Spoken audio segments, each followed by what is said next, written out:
a service, it's best to name it with the exact name of the service. Players, even though this means breaking usual naming conventions for variables. So that's why they do a capital P for this, is because you have to name it players in order to get the players. And you don't have to, they said, so this is a variable that you don't have to do this, but they say it's good to do it. So I mean, maybe it just helps you not get confused, so you know that this is talking about the players in the game. To make a player's points display in the leaderboard, all you need to do is create a new folder in their player object called leader stats and put their points in there. New objects can be created from within the script in instance.new function. Okay. Now, like I said, because this is internet stuff, it's liable to get very complex. Very, very complex, because internet stuff can be very complex. Now, they say create a new folder. Okay, is that something we can do? Hold on. Right there. Folder. Do we have a folder? Okay, we do have a folder. Okay, there we go. Okay, we want some binaural beats. A great idea. Let's do that. Okay, right here in the background. Let me know if that's okay. That sounds alright, if you can hear me still.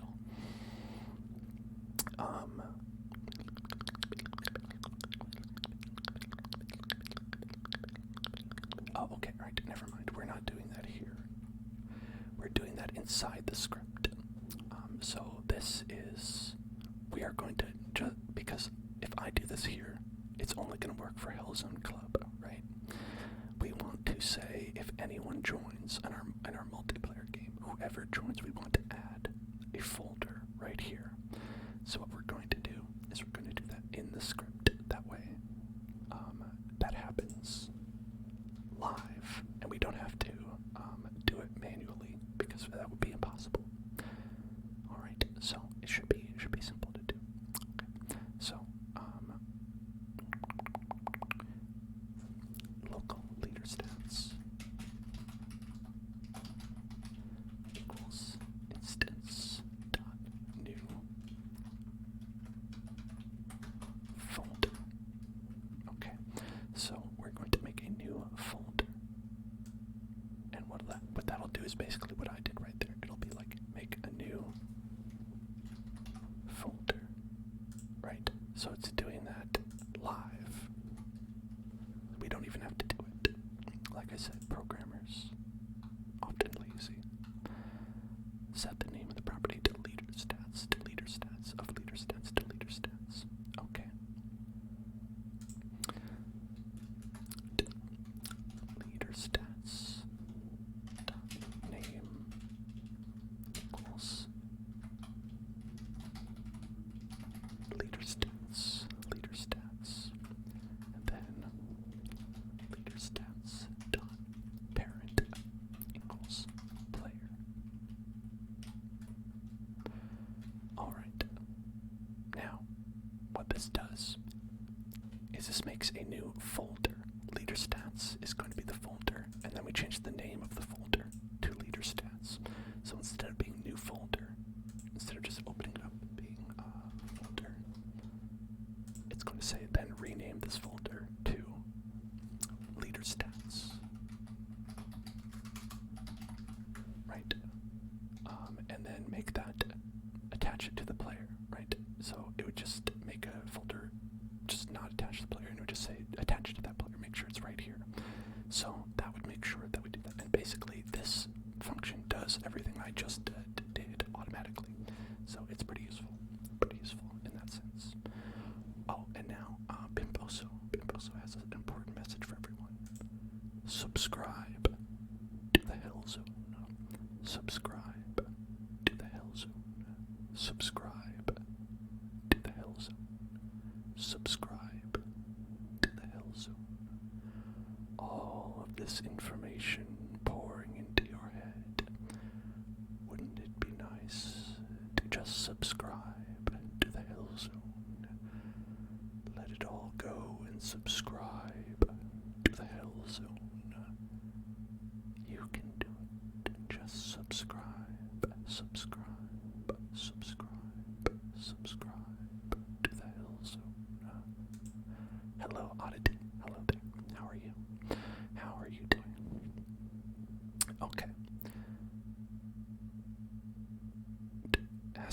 all undercase leader stats or will not work. That sounds wonky to me, but if you say so, Roblox. The leaderboard system reads any values in the leader stats folder and displays whatever it finds.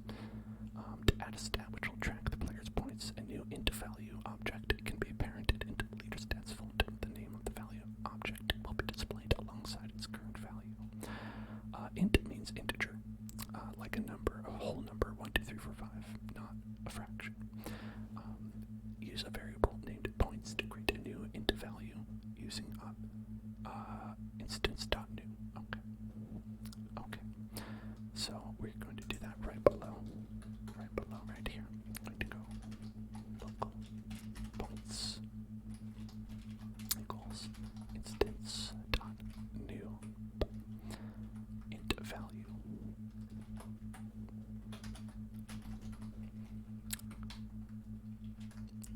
Points dot name equals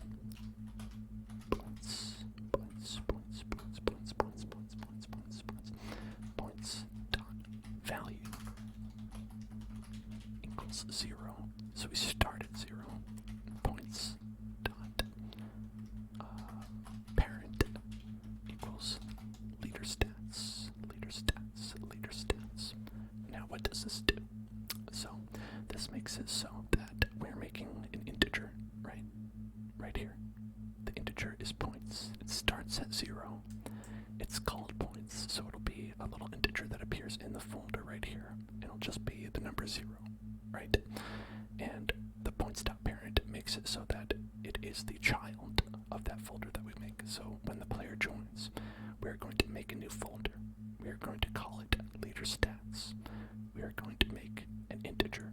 We're going to put it into that folder called leader stats. And the integer is going to be called points, and it's going to be equal to 0. Pretty simple, right? Like I said, sometimes it's a long road to get to a simple thing. Sometimes it's easy, sometimes it's hard. It really depends on what you're doing. Alright. Trigger word ticks.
So I separated this so you have,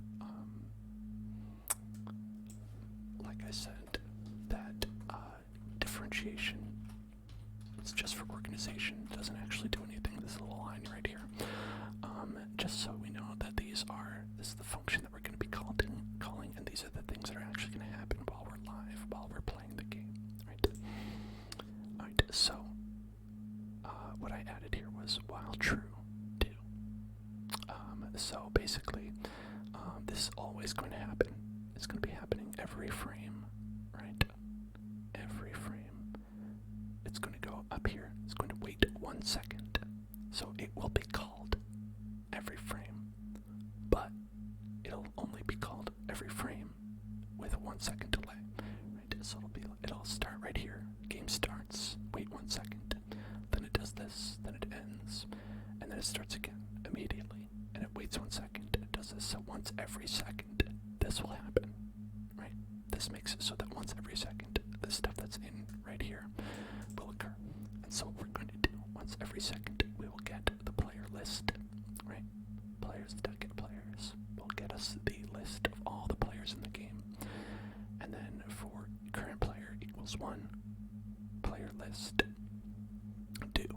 Now what is this? This is just like our disappear. No, not this one. Hold on. It's just like the fading platform. That's what it is. So look, we've got the for loop right here, right? Hello, script coming. Hello there. For count equals 1 up to 10, and increment by 1. Right? Remember, we don't need that. Technically, it's always 1. Right? So we have that same thing right here. For current player equals 1 and player list. So this says no matter how many players there are, say there's a list of players that is 17 long, right?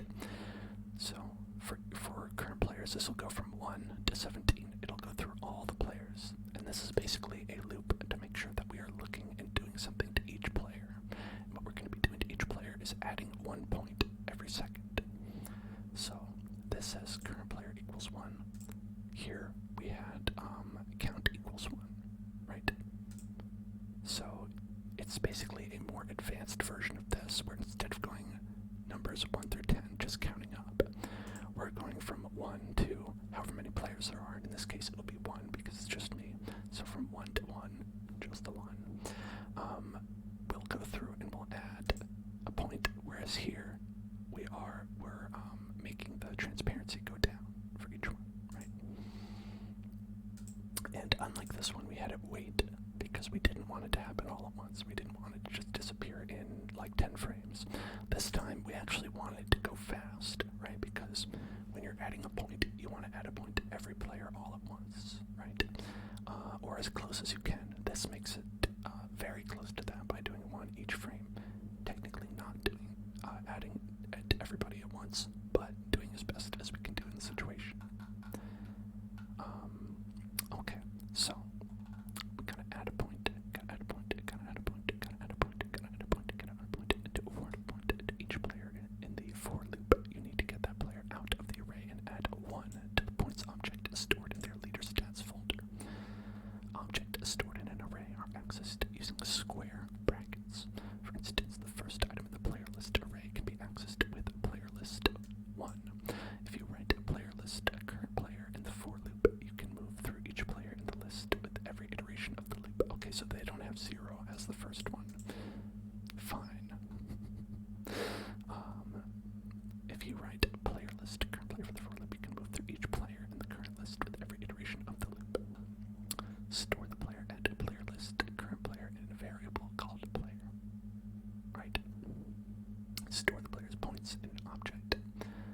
Object in a variable called points. Set the value property of points to +1. So whatever it was, +1. Okay. So what we're going to do is go down here for the for current player part. That's going to let us know which one we're using on this part of the for loop. Local player equals player list current player. Okay, so that says we're going to go through and say there's 5 players, right? First time, current player will be the first player, and it'll go through. Then current player will be the second player, and it'll go through. Current player will be 3. And so this number changes each time you go through. And so current player is just saying which one in the list. So we have a big list, and it's like, okay, do the first one, do the second, do the third, do the fourth. So it just goes down the list, down the list, down the list like that. And then you go local points equals player,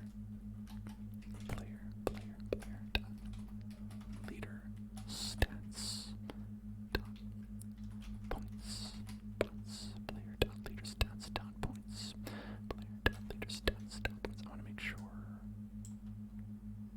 that's a local thing, so yeah, okay, we should be good. So this will make sure that we're talking about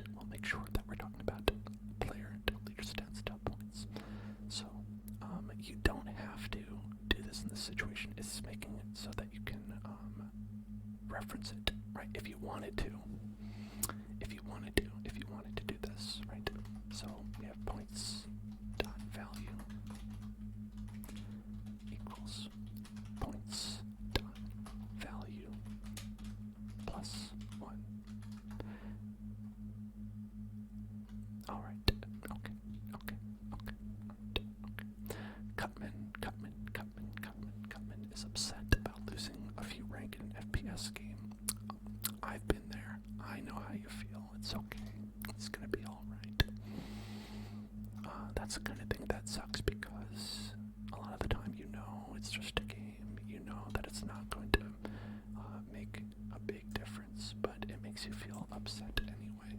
I get that feeling. And it's okay. It's okay to be upset. It's okay that you're feeling upset. These things happen. And being upset about it is valid. And you're alright. You're gonna be alright. You're gonna get over that feeling. And it's not going to. It's not going to be the end of the world. I don't know if they do the plus equals in this, but so just make this simple. You could do it like this. You could do the same thing like this without doing that, right? Instead of declaring player, instead of declaring points, you could say, just do it, right? Instead of doing points.value, you could write this out. You could just do that like that, right? But to make it understandable, to make it readable, we put these into variables and we said points.value equals points.value plus 1. Alright, so it's gonna be it right there, right? Very, very, very abstract, but ultimately gets to the point where you take each player who has a little folder, and that folder has an integer in it, and that integer is set to 0 when you start. It says each second that they're alive, you add 1. Right? For every second that you're alive, you get a point. And what we're going to do next is reset it when they die. Right? And so let's see if like they said, it works and our value goes up every time. Apply the edits. Right? And let's play.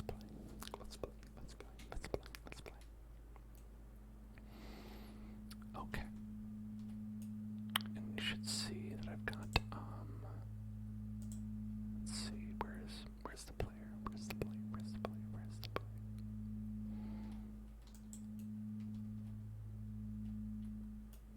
Okay, well I don't see the number going up. So maybe we did something wrong. We've got the players, Hellzone Club, backpack starter gear, player GUI, player scripts, bubble chat, starter gear, backpack. Okay, let's make sure we did it correctly, because maybe we didn't. Okay. Sugar loves you. Thank you very much for joining. Welcome to the Hell Zone. Alright. Let's see. Okay. Let's check the code. Local players equals get service players. Local function on player added to player. Local leader stats equals instance.new folder. Leader stats.name. I'll set this to be lowercase just in case. I don't think it's a problem, but if it is, then it is. Okay. Leader stats.parent equals player. Local points equals instance.new int value. Points.name equals points. Points.value equals 0. Points.parent equals leader stats. And then players.player added connect on player added barbs. Thank you for following. Welcome to the Hills. Players.player added connect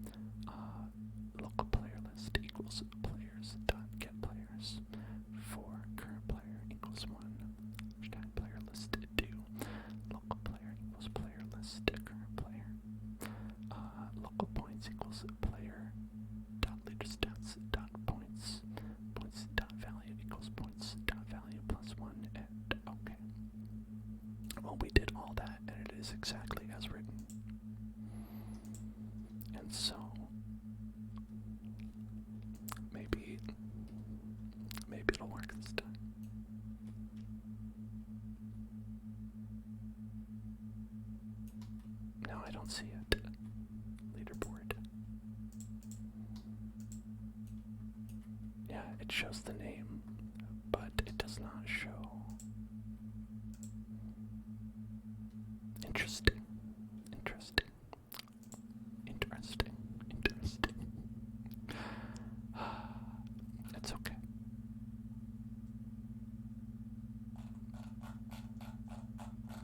I wonder what's up with that.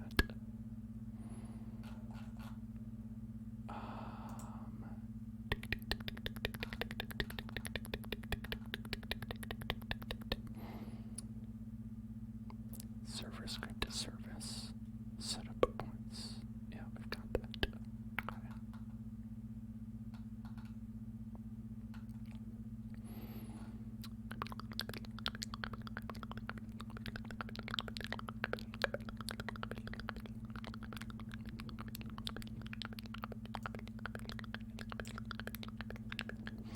Okay.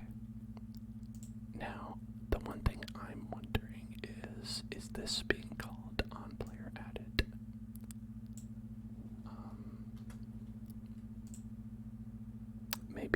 Maybe having those parentheses, those were added by the thing by itself, I think so. Let's apply the edits. And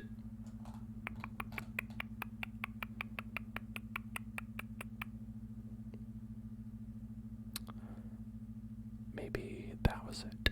Maybe that was the problem, because I feel like it's not getting called because we don't get the thing added to our backpack at all, or to the player object. Oh, there it is. Look at that. Okay, that was it. That was literally what it was. Okay. So a lot of the time, errors can be very stupid things that are bad and dumb. Okay. As you can see, now that it works properly, what happened was the thing was not getting called because there were two parentheses here. And so it was not calling on player added. It was calling nothing.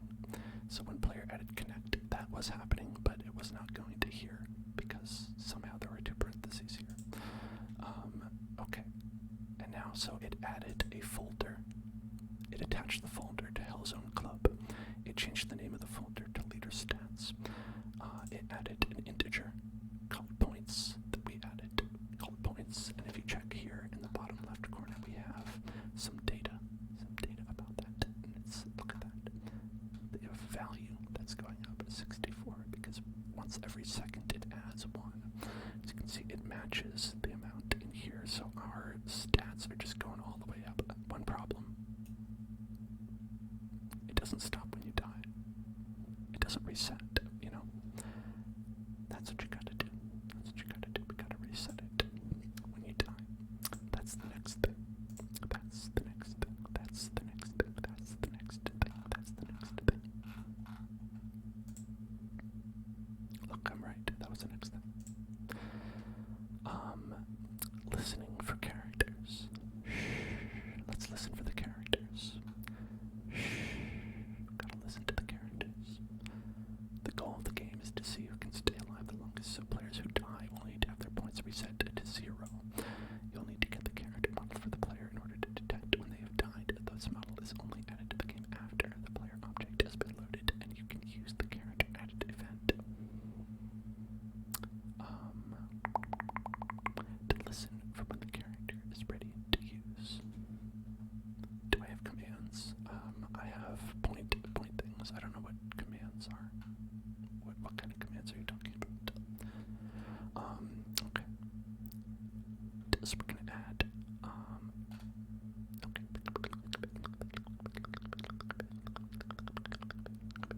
Alright, I see. In here, in setup points, I believe. Is that right? I think so. I think that's where it is. I think it's in the same thing.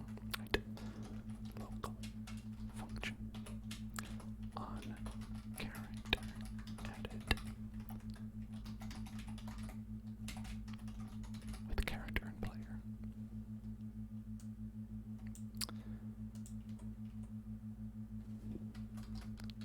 Okay, and although you included player in the on character added functions parameters, the actual character added event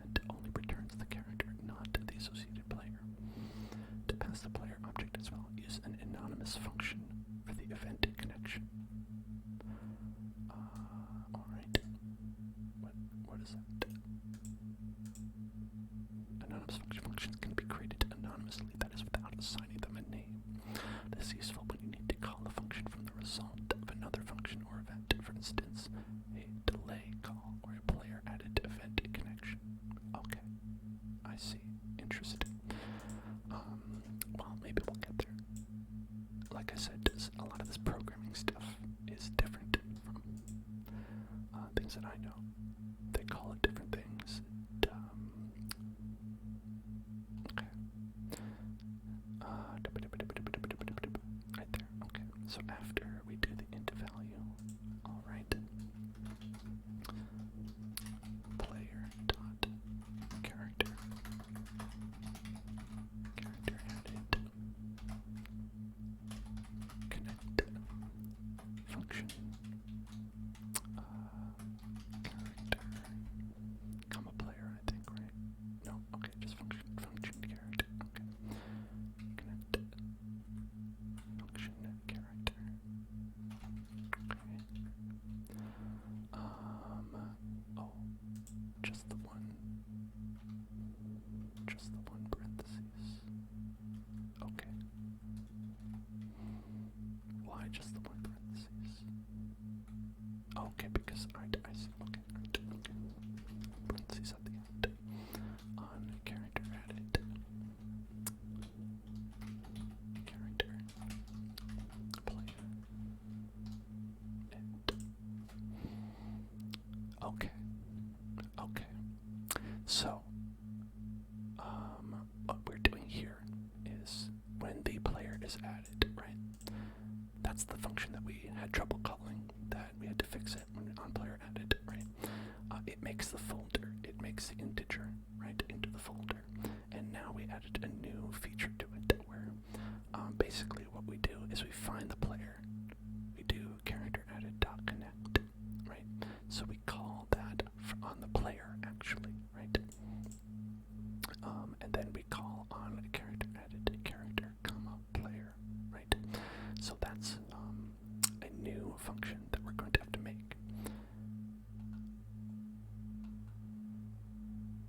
When a player dies, their humanoid actually fires a died event. You can use this event to find out when to reset their points. The humanoid is found inside the character model, but the contents of that model are only assembled as the player spawns. To make your code safely wait for the humanoid object to load, use the wait for child function. You can call it on any parent object, passing the string name of the child you're waiting for. Create a variable to wait for the humanoid using a character wait for child humanoid. Okay.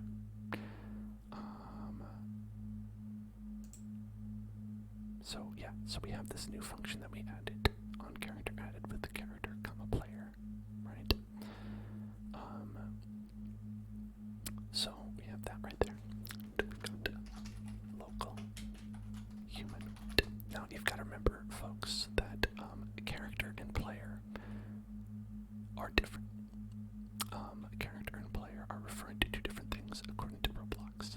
Now, a player is a character, but a character is not necessarily a player, right? You are the player, you're the player, and the character is your model that you have, right? That's your data, it's your physical form, your avatar, right? You are the player behind the keyboard, right? And your character is your guy that you're playing with. Yes, that's right, a player is you, the characteristics, what you look like. Exactly, you've got it.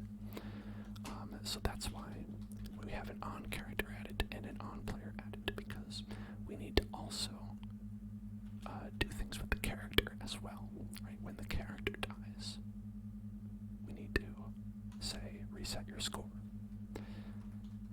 So humanoid character wait for child humanoid. Okay, and what this is saying is when the character loads, it might be like loading in. You know how like when you load into a game it takes you a second or two? This is making sure that we're waiting until you're fully loaded in and we have access to your humanoid data that is loaded in, right? So this is making sure that we're not doing this too early before your system is loaded in, because when we're making this game, we don't know how long it's going to take the person to load it. Probably not that long, but it could be that long, and you want to make sure you're not going too fast. Okay, so then we have humanoid dot died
this is alive, and it's going to say false, right?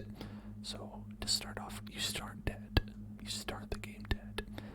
And what we're going to do is we're going to make it so that when you are right here, a little, we haven't done this yet, but what we're going to do is going to make it so that this will check, like, if you're alive, and if you're alive, you add a point, and if you're not, you don't add a point.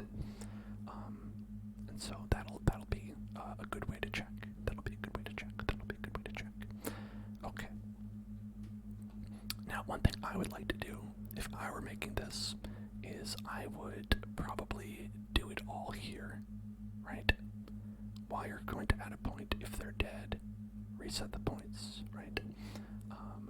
Otherwise, add a point, right? In a sense, it's extraneous to reset it exactly when they die, but the point of this is that we're not doing this to make it the most efficient game. We're doing this to learn, right? We're doing this to learn how you would make a function that happens when a humanoid dies, say, when they do something that you want them to do in the game. We are learning how to call that, and you can get around it, but there's lots of ways to do a lot of different things in the world. And so part of this little tutorial is making you do things in a way that's maybe a little bit less efficient, but gives you more of a variety of things that you've learned. And another important part is that this gives you something to look back on when you're like, how do I do this again? Okay, we do it by this, we do it like this. And so I think it's quite helpful to even go through the motions, even though you technically don't need to. Once the player's character model respawns, the value of is alive. It needs to be changed to true so the player can start earning points again. In onCharacter added, set the is alive attribute of player to true. In onCharacter died, set the is alive attribute of player to false. That makes sense. Makes sense to me. Okay, local function onCharacter added. Where is it? Right here. Okay. Player dot or colon set attribute is alive, and we're going to set that to true, right? And then when they die, it's going to call this. What ambient jukebox sounds are there? So we have binaural, we've got train, we've got car interior, we have fireplace, we have a gentle stream, we've got an ocean, underwater, a cold night wind, regular wind, rain, and thunderstorm. That's what we've got. That's what we've got. Okay, and so what we're going to do is right here, when we do the died, right? When you die, I'm going to go player set attribute is alive false. I should command that unless I have one. There is a points thing for that. In the points menu. Okay. Finally, is alive should be checked before any point is awarded in the while loop at the end of the script. The get attribute function takes the name of an attribute and returns the value. Okay. So, what we're going to do is right here, what I was saying before. We are going to say local player instead of just automatically adding it, right? Instead of that, we're going to find the player, right? And say if player get attribute is alive, then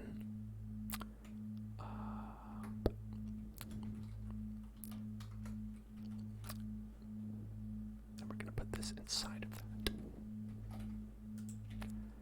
Now, this right here, look at this part, and this is part of why I try to keep it a little little bit more like organized is because otherwise you get a lot of these like cascading parentheses, right? The way that these are indented lets you know visually where the beginning point is, right? So this end goes to this, this end goes to this, this end goes to this, right? You just look up and you find the first line that touches it, and that's where the beginning is. But you can see how if you have more and more and more and more of these, it gets really confusing. So that's something to keep in mind. Or it's something to have a headache about later. Okay, so this is going to make it so that, hold on, what is it? There's a little thing right here. What's the problem? If player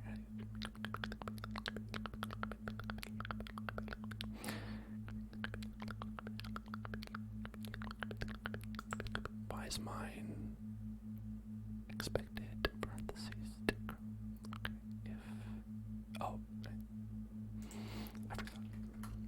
They don't use parentheses to start it off. In C#, you put a parentheses here, parentheses. You cover that baby in parentheses. Alright. Tester came out now. Alright, so everything should work. And what this does is, like I said, it says, while you're going to add a point, it says if player is alive, then add a point. Otherwise, you don't do anything. Right? So, we will check it out. We'll check it out, and I believe it should work. Okay. Now, we're currently accruing points. Look at that. Points are going up. Points go up. Points go up. Points go up. Points go up. Points go up. And now we die. And points go to 0. And they're not currently going up. And now they go up again. I would say that there's an issue where you could just camp the spawn point right now. But that's okay. Like I said, we are just learning how to do something. We're not learning how to do it perfectly. Okay. Next category. Creating a health pickup. Ooh, health pickup, health pickup, health pickup, health pickup. They have some for modeling, but I like going through the coding right now because I feel like we've got some good stuff going on. It's gameplay mechanics, input, and game data. Oh, these are all very important things. Cloud cage, cloud cage, cloud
us work in this one area that we've been working in, you know.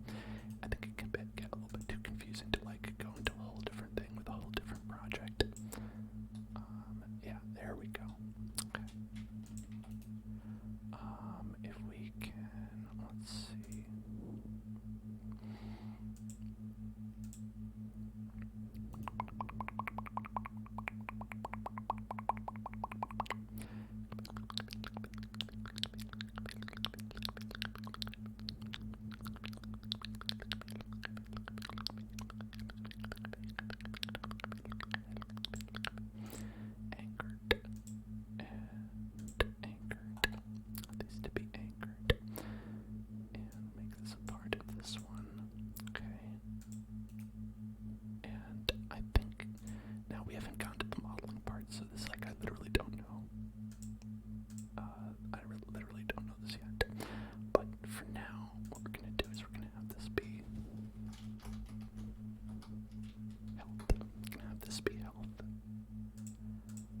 This one is going to be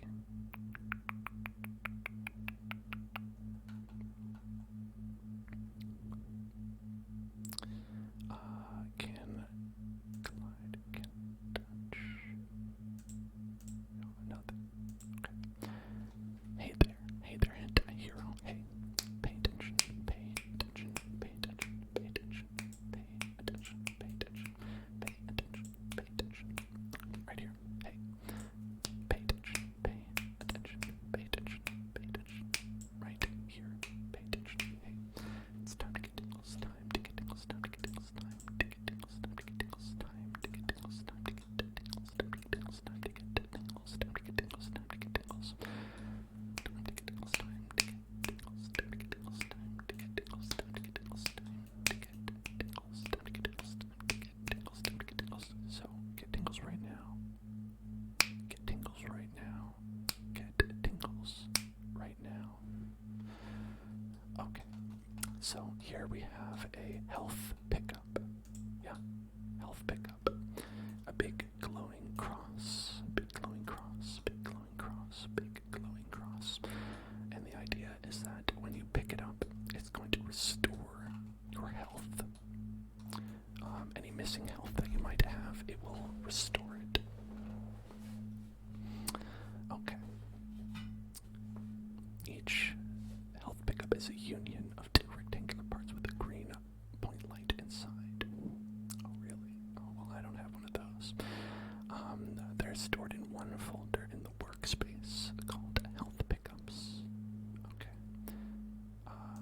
Now I would like to be able to do that. Do I put it there?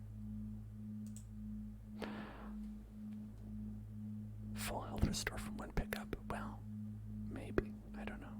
Maybe we'll balance the game later. Don't worry. We'll balance it. We'll be able to balance it later. Now, alright. They said one folder in the workspace called health pickups.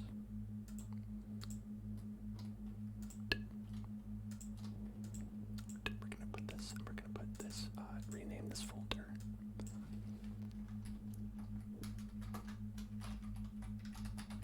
Platforms. And what we're gonna do is we're gonna take all these platforms and we're gonna put them into the platforms. Right? Put all the platforms in there. Then we're going to make another folder. And we're gonna call this folder. We're gonna call this folder. There we go. Health pickups. Right? Okay, they have it just as health pickups. Right? Okay.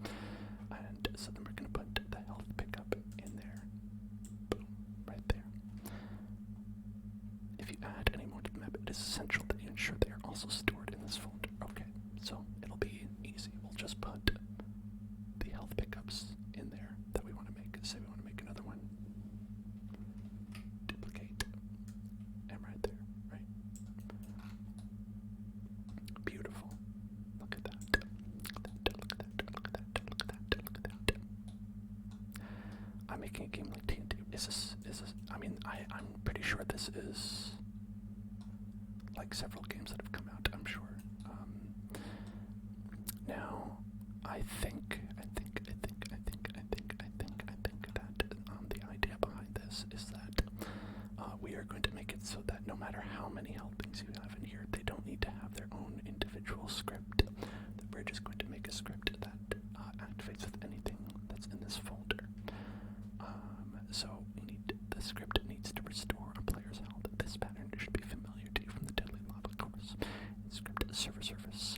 Add a script called a pickup manager. So script server service. We're going to go and we're going to add another script.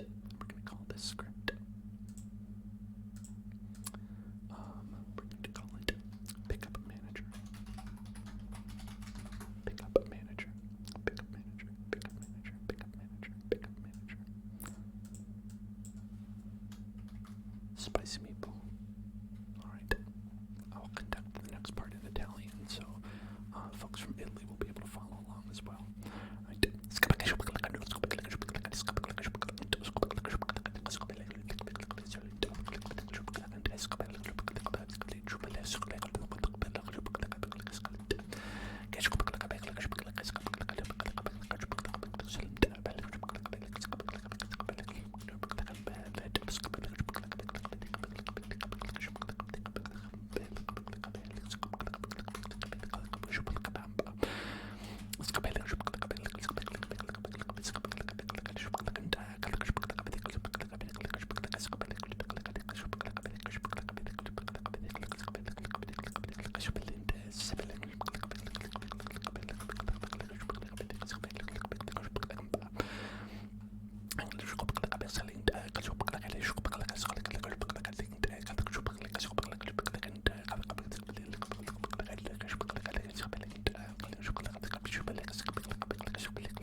This is funny to me. This is just like such a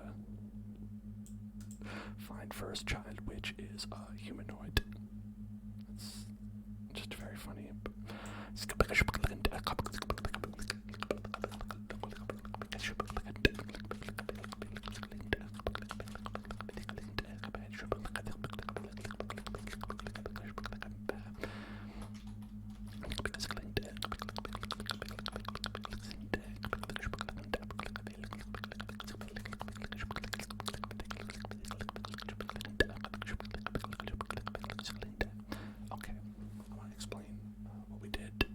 In English this time as well.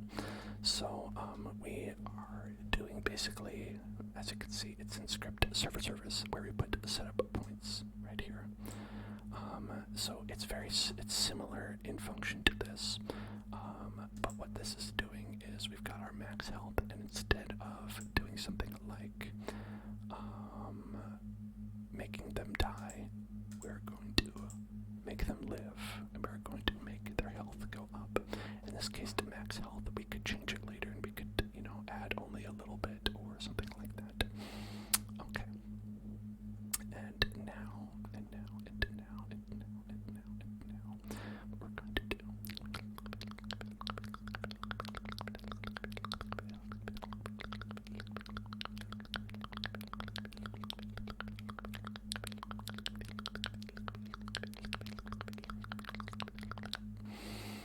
Going to get the pickups folder. Okay, so the folder holding the health pickups may not have loaded into the game by the time the script runs. Again, like if someone's slow at loading, right? If their computer is not super fast, wait for child can be used to pause the script and get the health pickups folder for when it loads.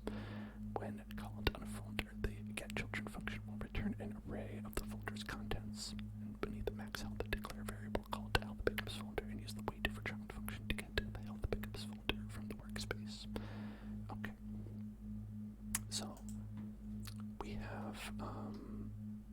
the function here, like I said. So when we do on-touch health pickup, so this, we're going to run this. We're going to set this up to run whenever we touch that health pickup, right? We're going to get the character of the thing that touched us, right? Like we did the lava. We did that with the lava kill player, right? The other part, right? We get past lava, touched, connect, kill player, and then we said when you call kill player, the other part is what touched it, and we get the parent, and then we get the humanoid, and then you get the character, right? Okay, so the character is the other part dot parent, then the humanoid is the character. Humanoid, you find the humanoid from the character. It's a long road, but you get there. And then if it is a humanoid, right? If it actually is humanoid, then you can set the health to max health, right? So this is a little bit of the same thing, right? Is it written any differently? I think it might be. Okay, the only difference with this is that they added a bit of for find first child, which is a humanoid. So this is the same. They're just adding an extra layer of security, making sure that we're finding is something that is of the type humanoid and not just named humanoid. It's an edge case, but if you have, like, say, I put this and I made a part and I called this part humanoid, it could cause an error, right? So it's just a way of making sure that we're finding the right thing. Again, this obviously still works, but we're doing it a little bit differently this time to show you another different way that you could do it. I think that's helpful. Okay. But what's important is to not get confused by that. Ultimately, exactly the same as the kill player. Local help pickups folder equals workspace. Wait for child. Wait for child. Wait for child. Wait for child. Health pickups. Health pickups. Health pickups. Health pickups. Health pickups. Health pickups. Health pickups. All right.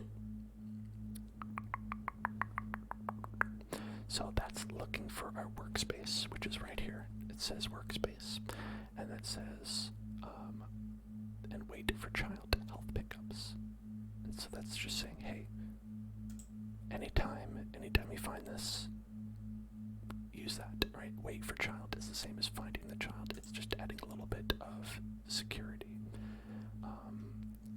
I think there are these cases where you never know how something's going to act when it's on the internet. So you have a lot of these cases where people add, like, wait for this rather than just get it, right? Because you don't know that it's going to be there.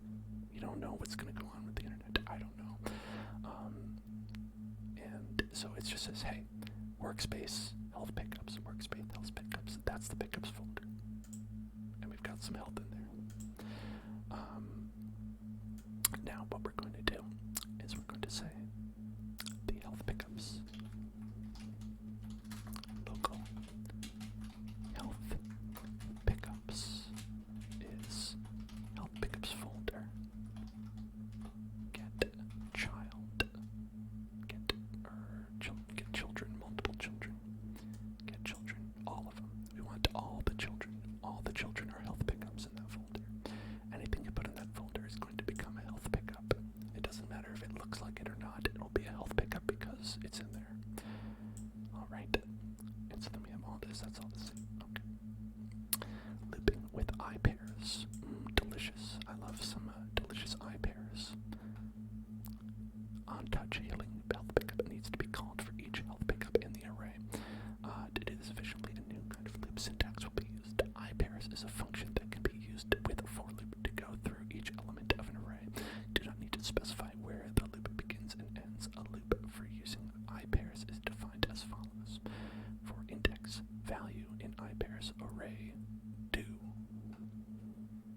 I think this is new for me. I don't know if I know this.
You're looking at Roblox. You're looking at Roblox right here.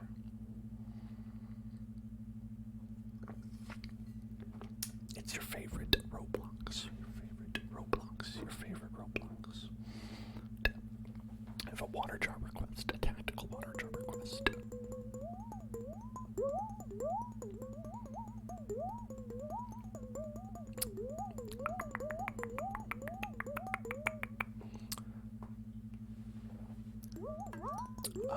Okay.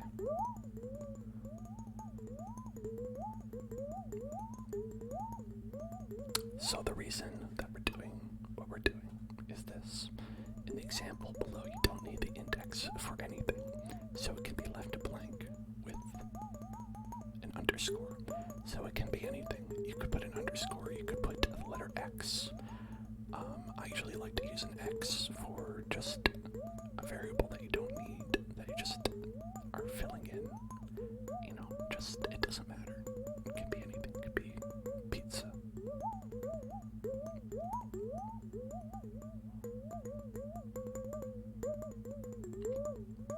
Create a for loop using iPairs function. Yes, yeah. Okay, so we did that. A wrapper function will be needed to pass the health pickup to the on-touch health pickup function when connecting to the touched event. In the for loop, connect the touched event to an anonymous function with a parameter called otherPart. Call the on-touch health pickups function, passing both the otherPart parameter and the health pickup. So we're going to do that, and we're going to do that, and we're going to do that, and we're going to do that, and we're going to be able to do that, and we're going to do that, and we're going to do that, and we're going to do that right now. Okay, so what we're going to do is we're going to go to, say, for every health pickup in the iPairs, for every health pickup, it's right in here. So it's 2 right now. Could be 37, right? Depends. Health pickup. Health pickup. Dot. Touched. Connect. Function.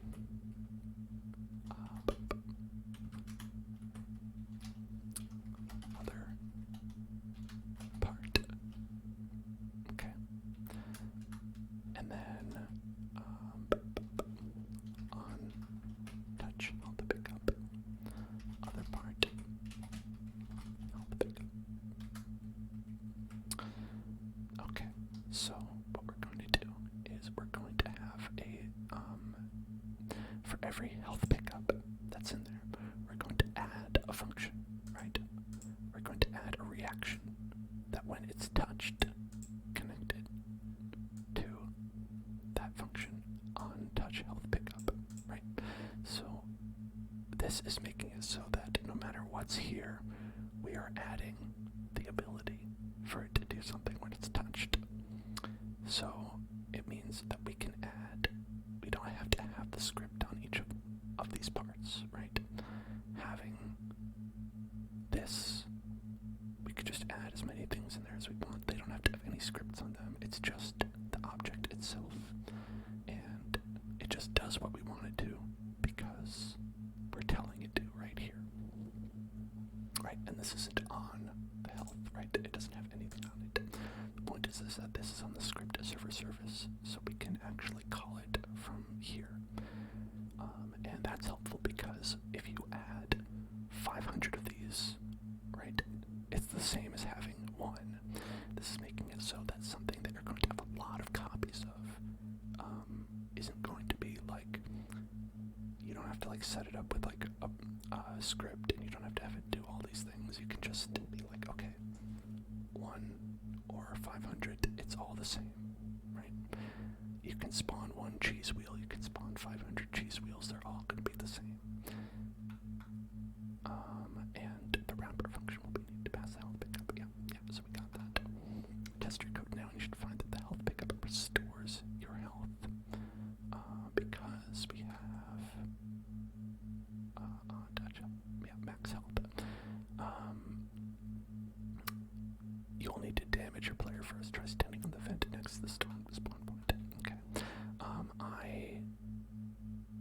Okay, what we're gonna do is we're gonna make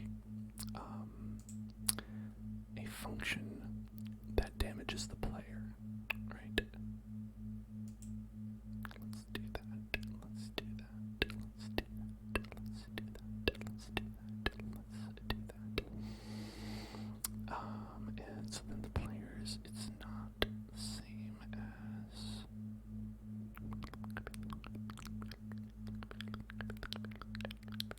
the character, right? It's not the same as the character. Okay. So,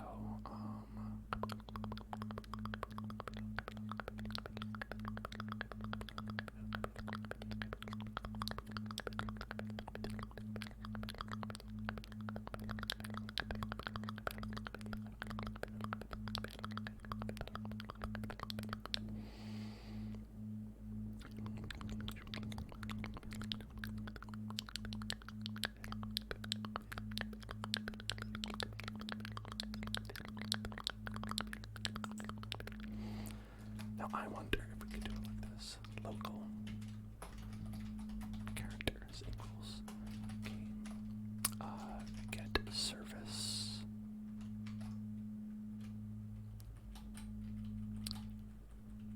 Do we have one for characters?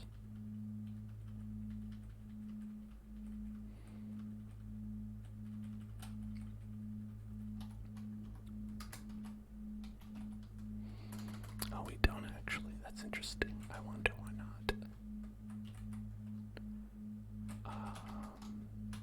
Get.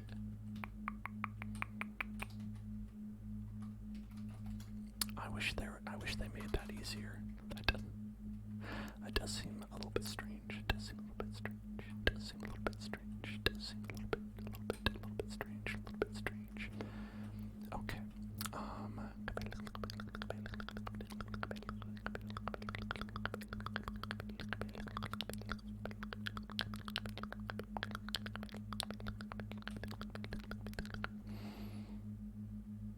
Okay, we're gonna do some inaudible whispers first. Okay.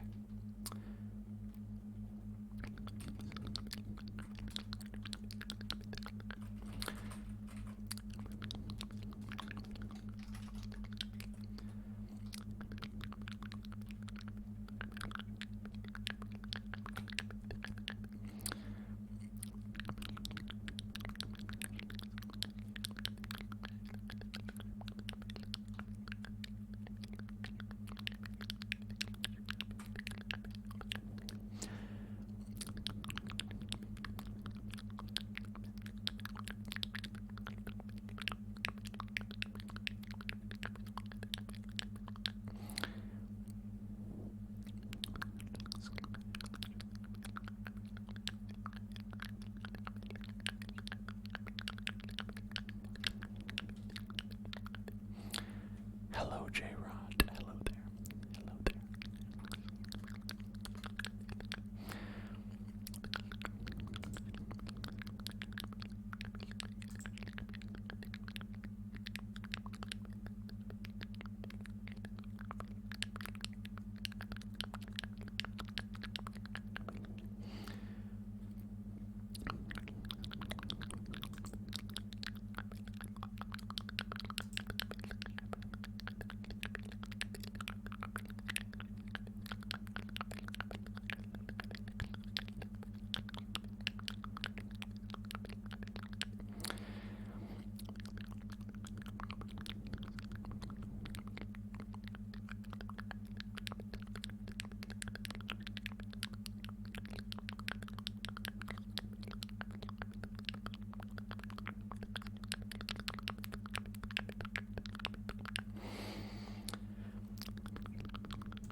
Alright, let's do a word trace first. We've got a word trace.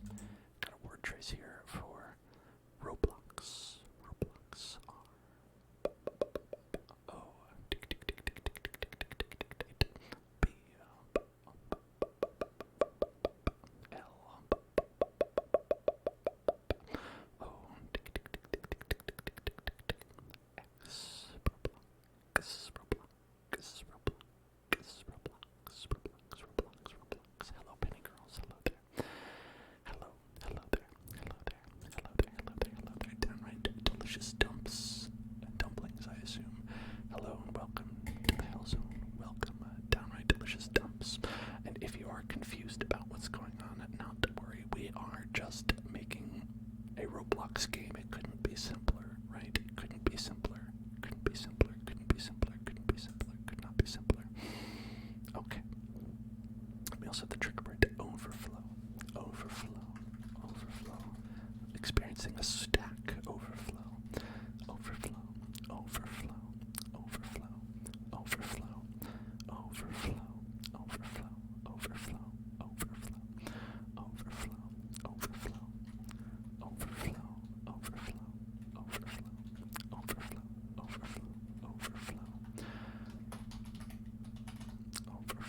actually Deeks.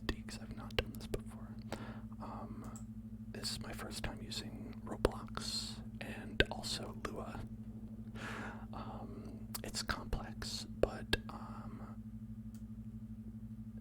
mostly because I'm unfamiliar with like their system and how they do things. So to reference the character that a given player is using, you do player.character, which seems to make sense, but you never know. You never know sometimes. So what we're going to do, if player.getAttribute is alive, then we're going to add 1 point, right? And we're also going to character.help, I think, minus equal to 1. We're going to subtract a health. And I want to make sure that works first. Let's see if that works.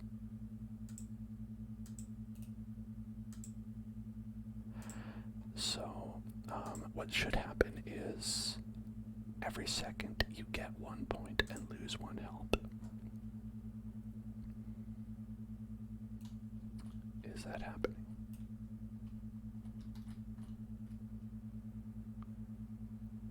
Doesn't appear so. Don't appear to be getting any points right now. Okay. I wonder why not. Usually something go wrong. Maybe something went wrong. Alright.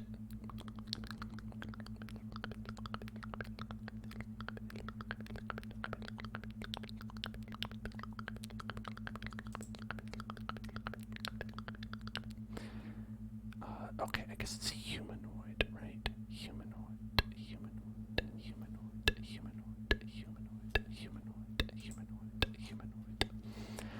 Well, J-Rod, not to worry. You don't have to. You don't have to be understanding what's going on as long as you are here to relax and just enjoying some creative stuff we're doing. I think that doing this would be a fun idea because, okay, so the points value should be going up. If we do slash, okay, no, it's dash, okay, dash. So what I did right there is a dash will comment out some code, and this is something that you can do when you want to see if what you're doing is breaking everything. So what you do is you disable it temporarily. Yeah, okay, so points go up. And when we uncomment out, they stop. So I assume what's happening is that we are running into a bit of a snag. So let's try this. Let's just say we define local character as character.player. And then let's see if that part works at the very least. Sometimes you go line by line. Okay, that works. So the only line that's bothersome is this, where we set character health to -=1.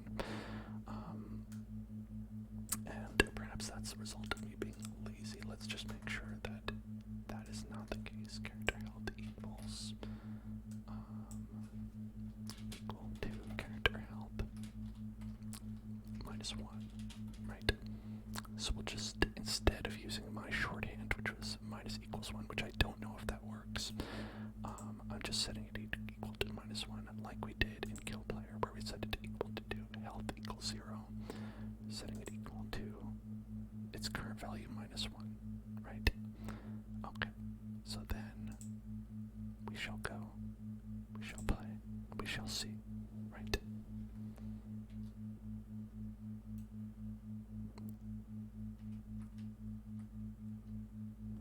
Apparently not.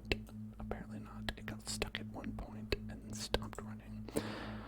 And I'm gonna assume that's because there was some sort of error, right? I think that what happens is that when there's an error, it stops, and that's why I got to point value 1 before it stopped. Okay, so character health must not exist. Health must be on humanoid instead.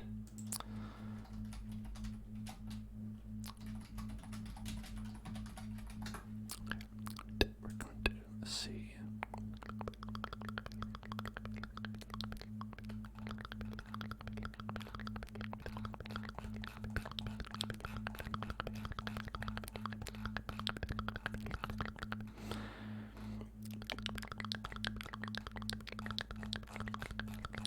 Alright. How to reference the humanoid. Go to character. Wait for child humanoid. We have that information available. Right here, in fact. I thought the same thing, J-Rod. I thought that it would be very interesting. Because I like to learn as well. Okay. So we have local humanoid. Alright, and we're going to go local humanoid equals player dot character. And then we're going to go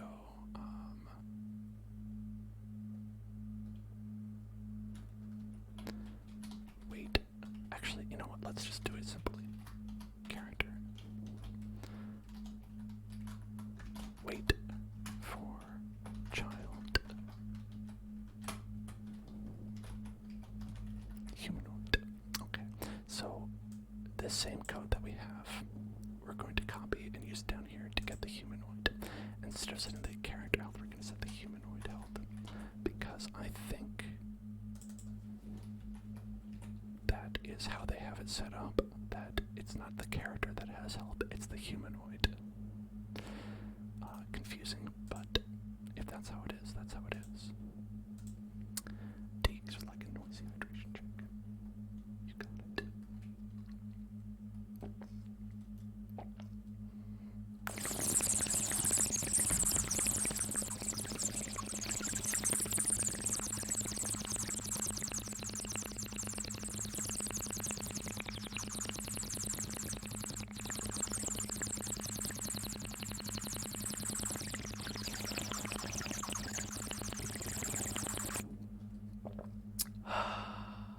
Alright.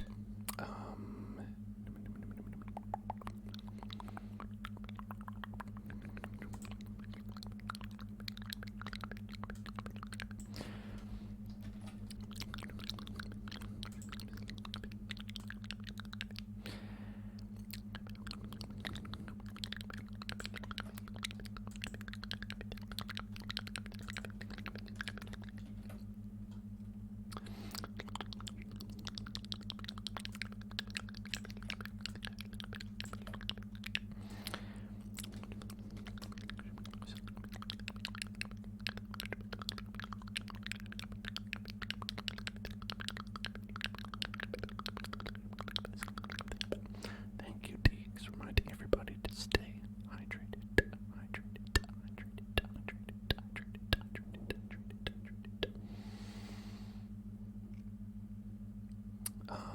Okay. Now we're going to save, and we're going to see if that helps. If that helps, if that helps, if that helps, if that helps.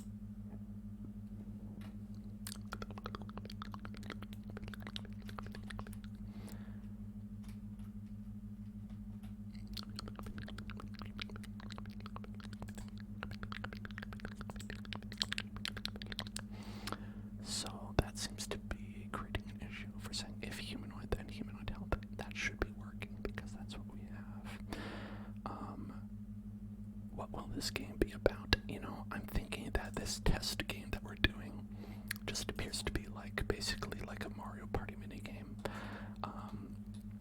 where you go around and you're trying to survive on top of the blocks as long as you can without dying and falling down into the lava.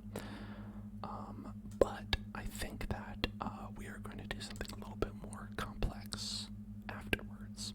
Maybe probably next week. I think this is like more of a learning day today, and I think tomorrow or next week we're gonna learn some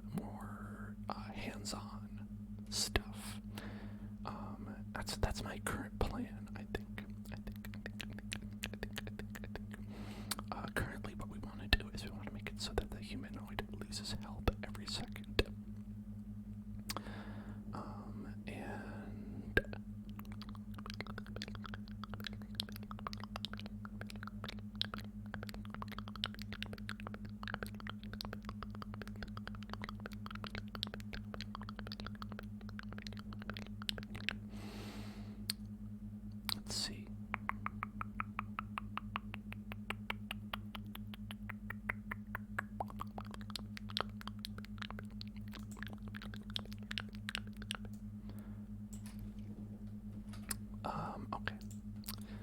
So what we're gonna do is this. We're gonna say if player, then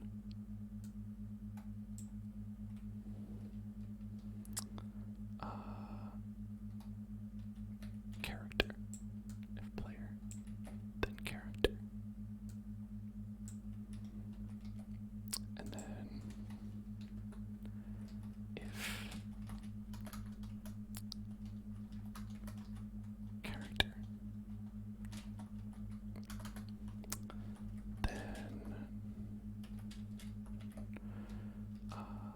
then humanoid character. We were trying to humanoid. Yeah. Okay. And then we're going to say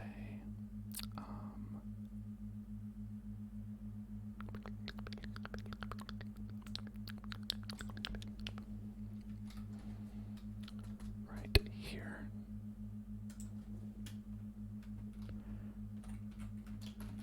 If humanoid, then humanoid help -1, right? Okay. So we've got a whole bunch right there. Right there.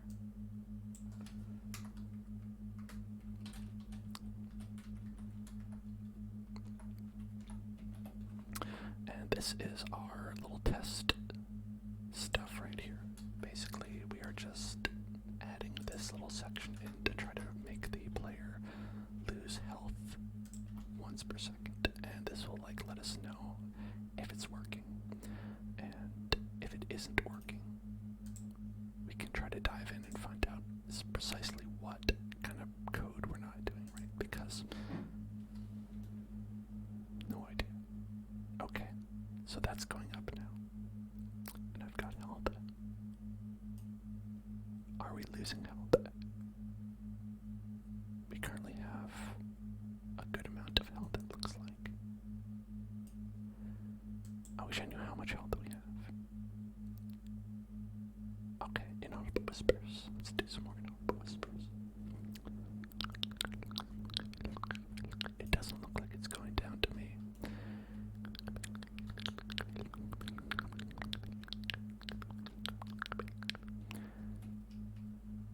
Okay, look at that. It went down because if you look at this, yeah.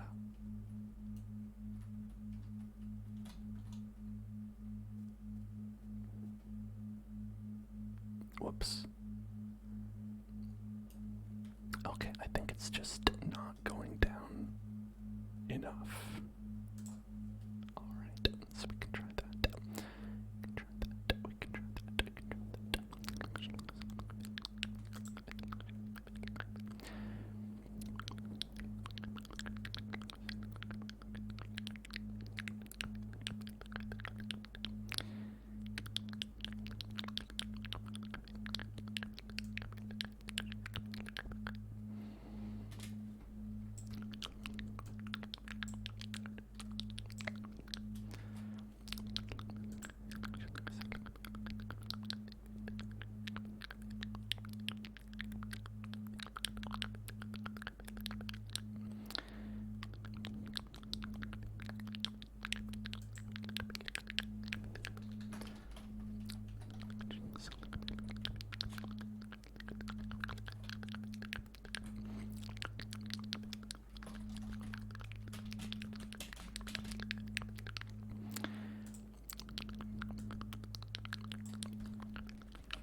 so I think I have figured out kind of like what the problem is here, and that is right here at the character section of the character section of the character section.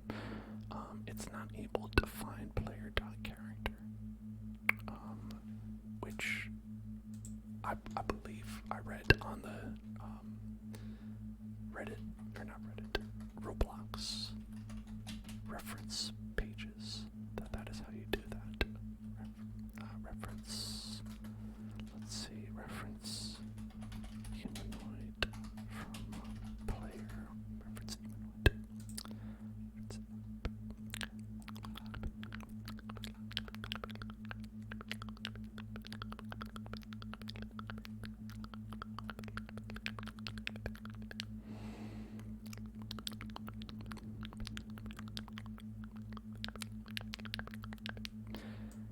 Player.character.humanoid.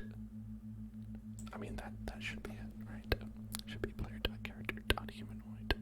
Interesting. So, I mean, well, let's see. Okay. Let's see. Let's see. Let's see. Let's see. Let's see. Let's see. Let's see. Let's see. Let's see. Let's see. Player.character.humanoid.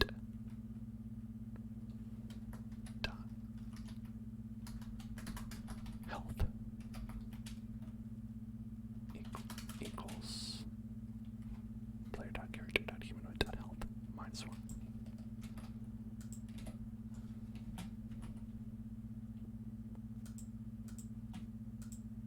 According to the internet, that should be enough right there. That should be enough. That should be all you need. Right there. More inaudible whispers for only Exeter. Alright. And thank you, Viking.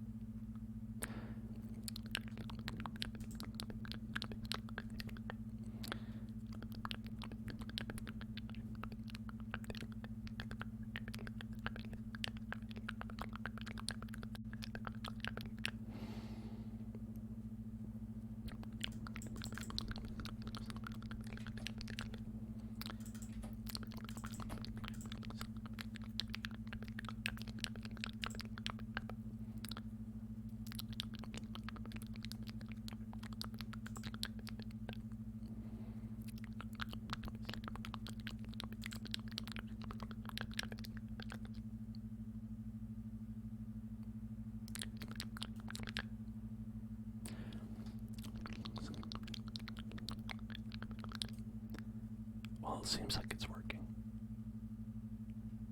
I just don't know if we're losing health for real, though. We'll see. We'll see. Maybe I have to do the print screen thing. The print.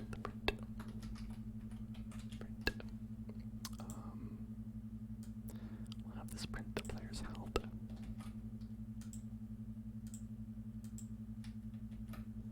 I don't know where it outputs. But it must output somewhere, right?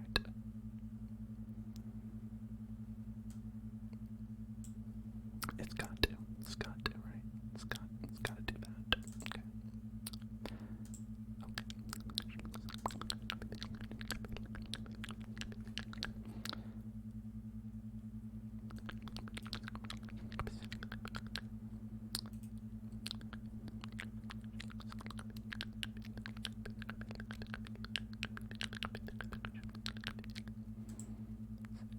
Call stack. No, I don't see that there.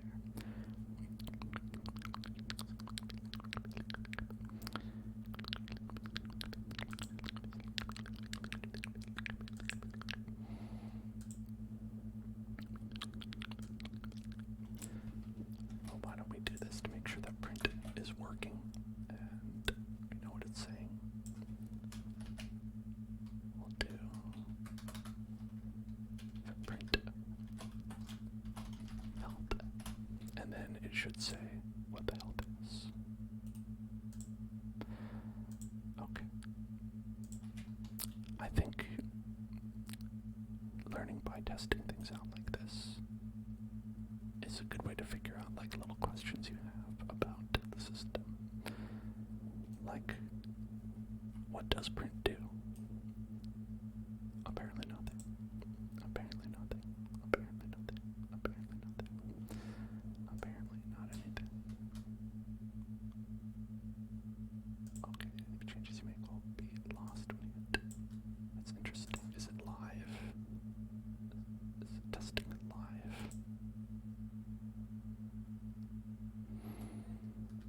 I don't think so. I don't know. Okay.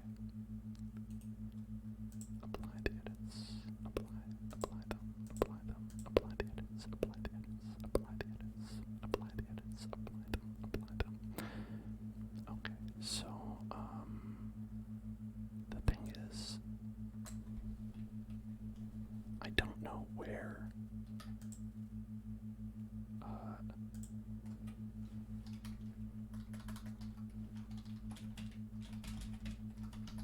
this appears.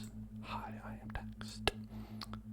I want to, like, there's no, like, debug as far as I can see. Oh, there, is that it? Is that,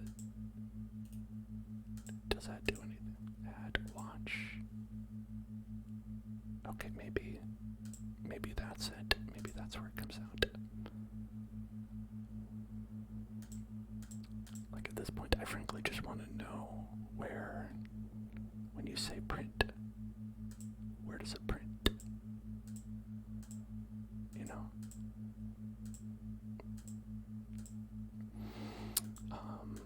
Because it doesn't look like it does anywhere, as far as I can tell.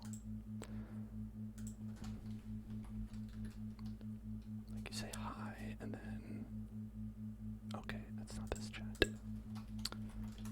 Hi, there we go. Beautiful. Well, that's where that goes. Because the help, I don't know. It's either not updating, and this is not doing anything as far as I.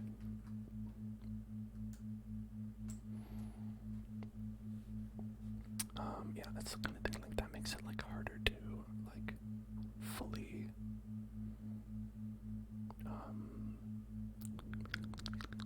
like, figure that out. But listen, I'm gonna go to the bathroom and I'll be right back. Y'all think about this problem. I'm just kidding, you don't have to do anything. I'll be right back.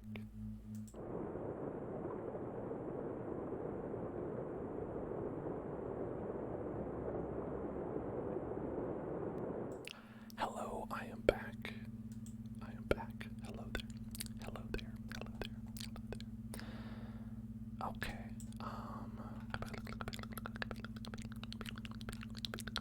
Thank you. What's up? What's up? What's up? What's up? What's up? What's up? What's up?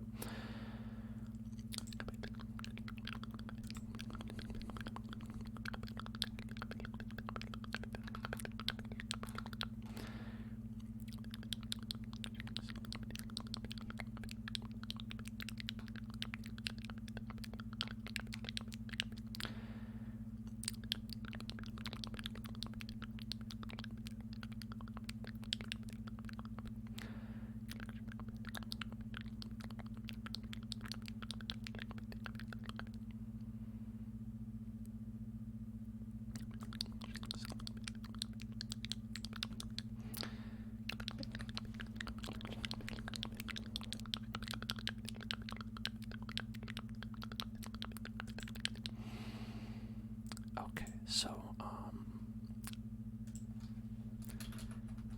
let's do it the way this person says on the internet to do it.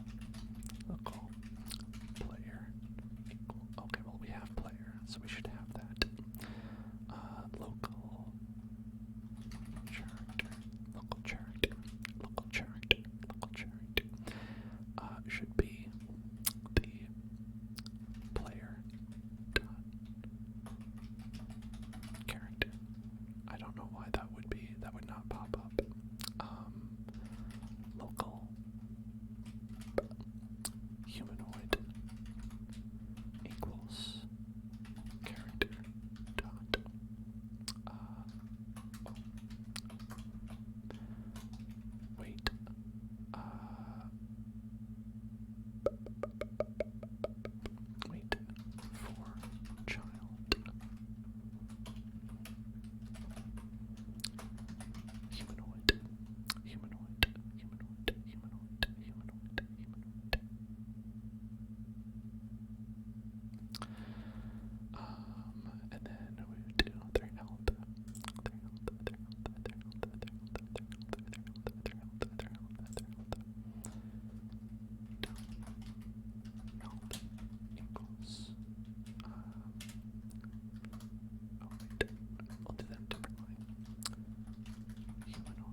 that's going up, and that's good.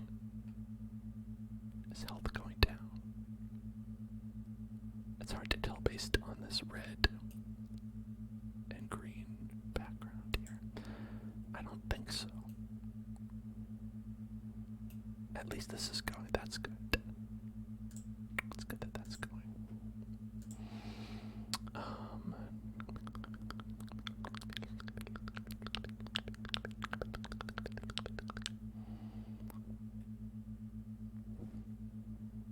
What if we just said equals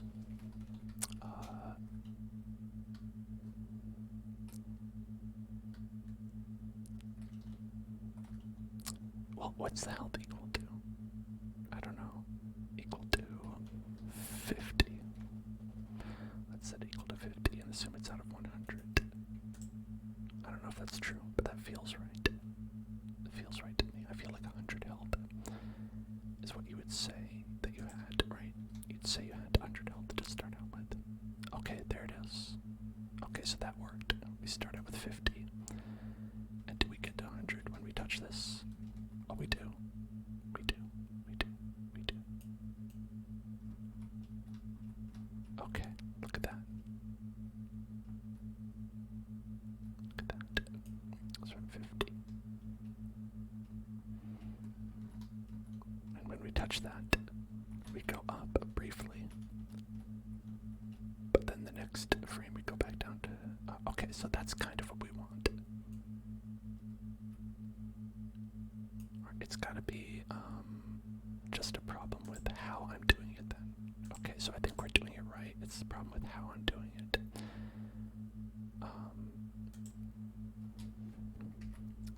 Let's see. We do minus equal to 1.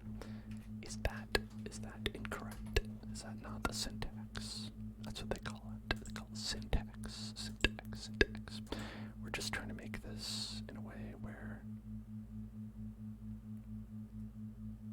yeah, it doesn't appear to be moving.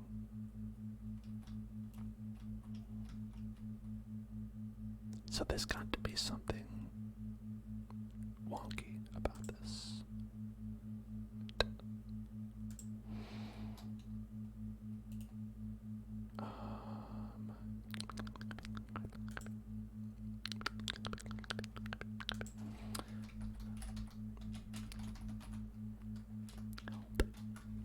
Let's see.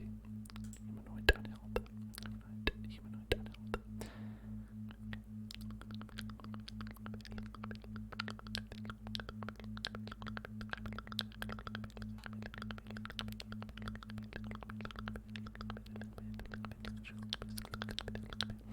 Hello, Alex. Hello there. Hello there. Hello there. Hello there. Hello there. Okay, take damage should be used. Okay, so if you want to damage someone, you should do take damage, and not simply. Okay, all right, I see.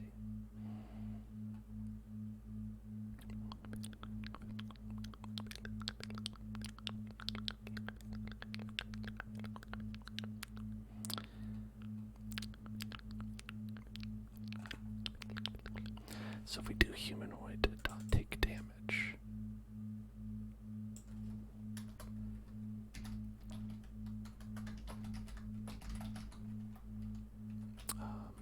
one, is that how they like it? Do they have their specific, you must damage me this way?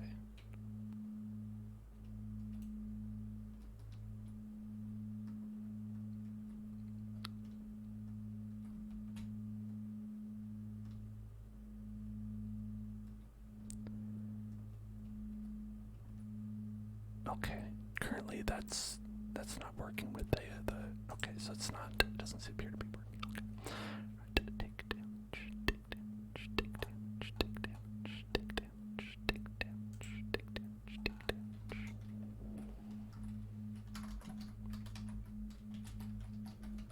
Take damage, take damage, take damage, take damage, take damage, take damage, take damage, take damage, take damage.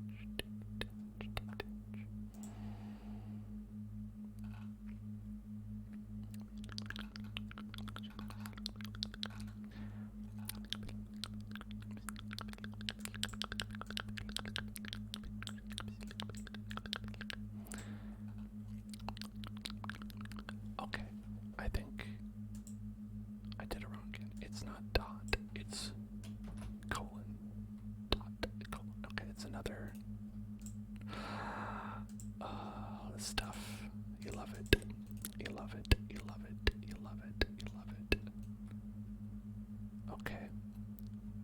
Now take damage doesn't work with if you have a force field.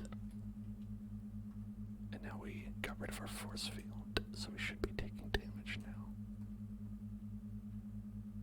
Unless we just took 1 damage and that's it. It should be repeatedly calling, so we're taking more damage.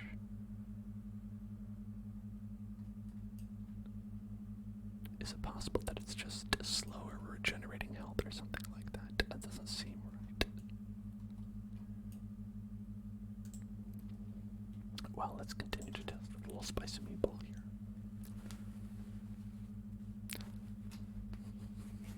Yes, it's very, very well done. Okay.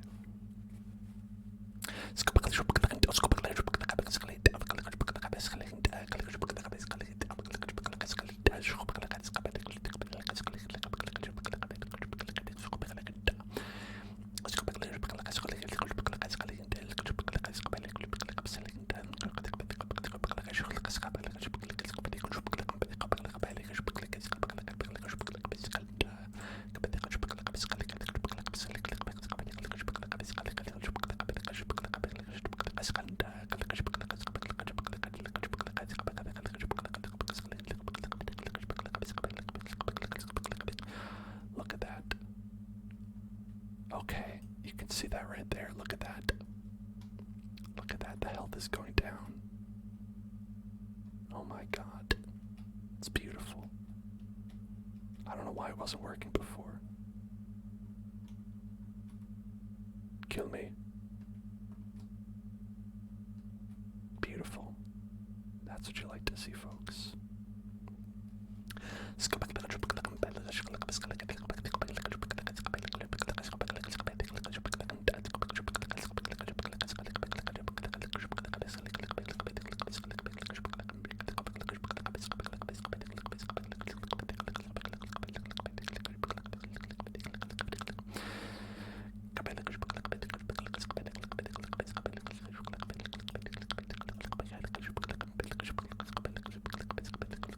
So now, the way this little game works is that you can run around all you want, but you do have to touch the health pickups from time to time, or you will eventually just run out of health on your own, even if you don't fall down. So while you do have to avoid it, avoid the noid, you also have to avoid simply dying.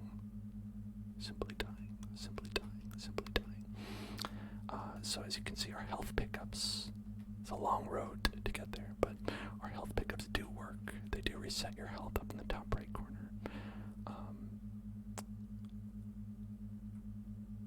And next what we want to do is we want to make those health pickups A, not block your movement, B, disappear, C, reappear somewhere else, because, you know, that'll make it so it's like when you're playing, oh, you have to like surprise, you have to run over here and get it, and surprise, you have to run over there and get it, you know. In order to survive as long as you can. You see, I've got already almost 2 minutes of running around here because I've just sort of been running around. But now we're dead. Back to 0 points. That's okay. That's got to be a record. That's got to be a record. Okay. So, as you can see, you add a little thing like that, and it's almost like a game. It's almost like it's a game at a certain point. Okay. Now back to this. This is all to avoid going to whatever this is. To pick up and cool down. Pick it up and cool it down. Pick it up, cool it down. Pick it up, pick it up, pick it up, pick it up, pick it up, pick it up, pick it up, pick it up, pick it up, pick it up, pick it up, and cool it down. Pick it up, pick it up, pick it up, pick it up, and cool it down. Okay. So let's go to our pickup manager. Back here. Back at it again. Back on track. Right.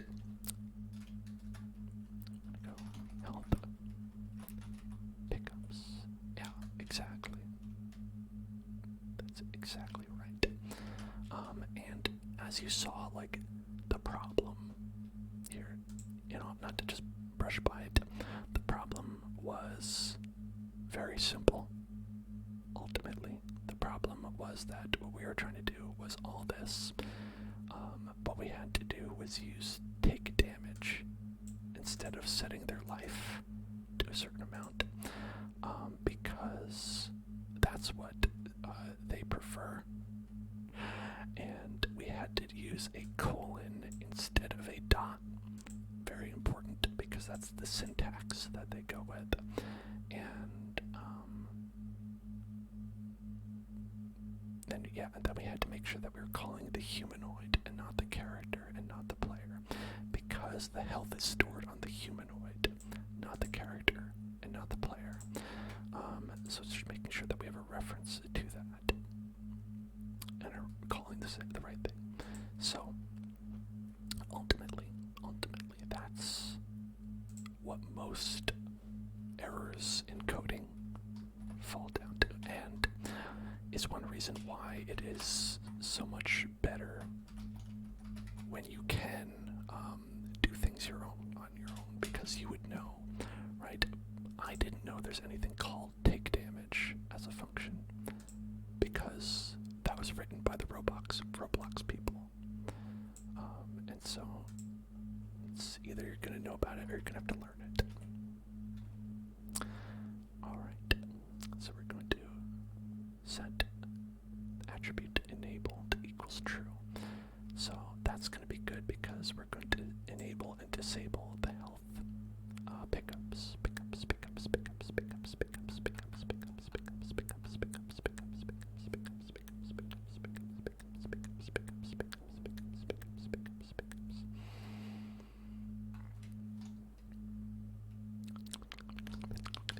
Oh, J-Rod, a year and 6 months.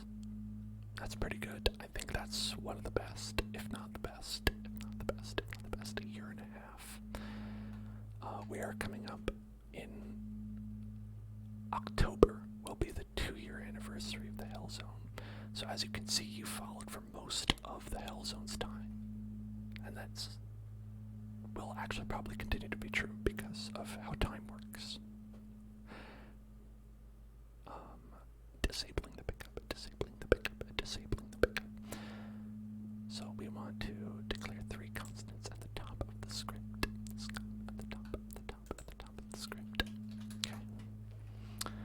Local. Enabled. Transparency. I don't know why they like to do all caps for this, but I guess they do. Local.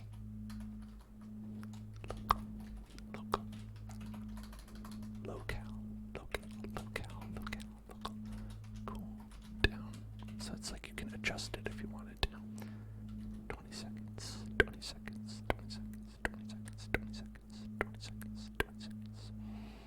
Okay.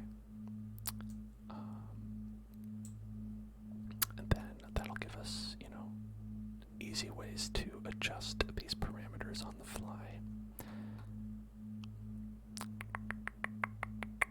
Another thing you could do, which would mess you up, is if you said cooldown 20 and you just set 20 everywhere you wanted in your script, right? Then if you wanted to change it, you'd have to change every single instance. But if you declare it up here, that gives you one place that you need to change it, and it'll change it everywhere. So that can be very helpful down the line when you're changing things up. Okay. The statement on touch help pickup set the transparency of the pickup to disabled transparency and the value of enabled to false. Okay, so that means when you pick it up, you want it to be the disabled transparency. Oops, I missed that one. Actually, I did declare that one as well. Local disabled transparency equals 0.9. I guess they want to be almost, but not completely, fully solid. A little bit transparent, but not all the way. We'll see. We'll see if that looks okay or not.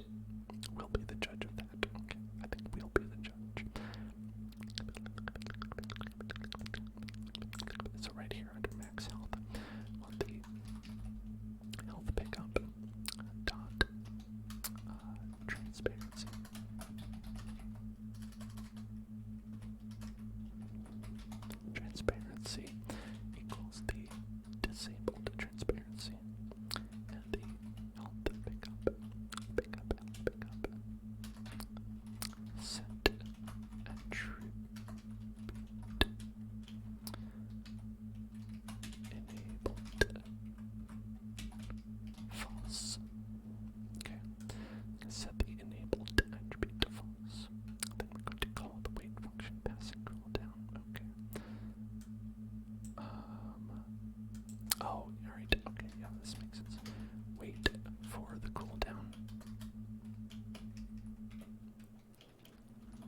this sense, we're going to do a wait, but for 20 seconds, right?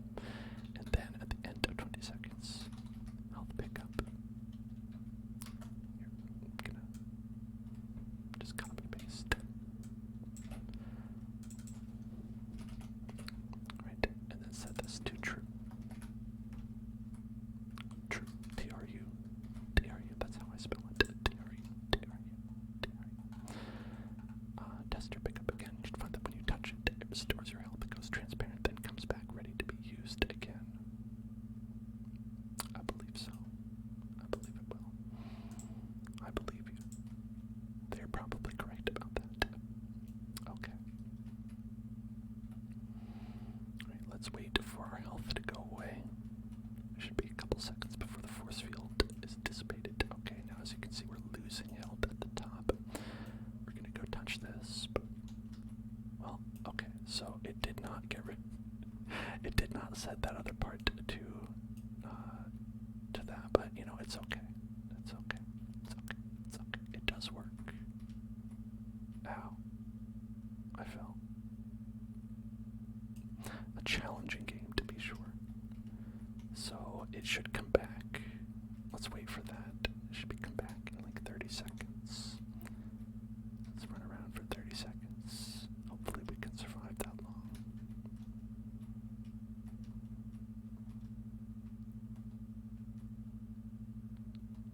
I don't know, might not be able to. Help. Please. Okay, alright, I think. Okay. I think when it came back, it just didn't, yeah, okay, when it came back, it was just not, enable transparency. Oh, you know,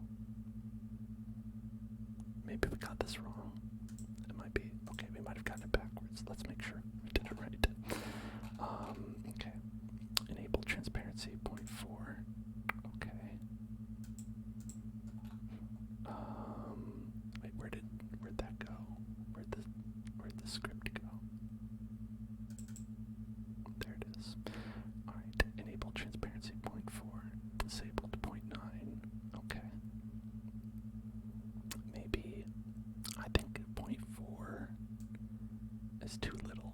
We want it to be zero transparency, in my opinion. Zero transparency. And then disabled transparency can be 0.9. Yeah, punctuation is really, can mess you up in programming. Everything has to be extremely just so. And if it isn't, you might spend all day. You might spend all day trying to figure it out. Which has happened to me before. That has absolutely happened to me, where I've been like, I missed a semicolon right here. And I was having a headache the entire day as a result. Call the wait function, passing the call down. Okay. Transparency, enable transparency. Yes, that should be true. Enabled equals true, yes.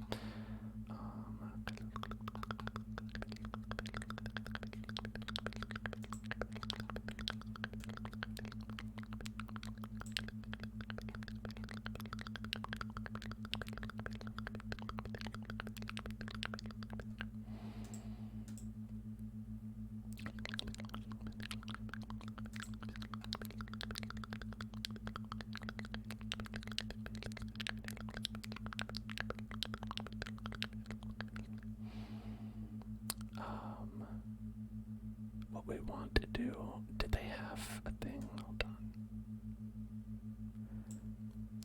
I'm not sure if this is, let's see, did we do everything right here? We changed that, so that's okay. Help pickups folder, help pickups, get children, local function on help pickup, other part, help pickup.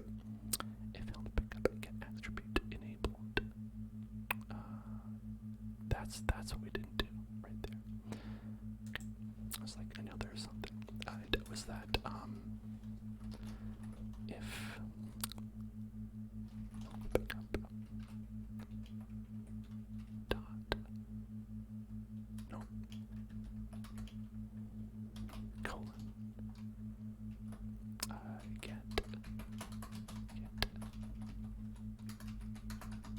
attribute enabled, then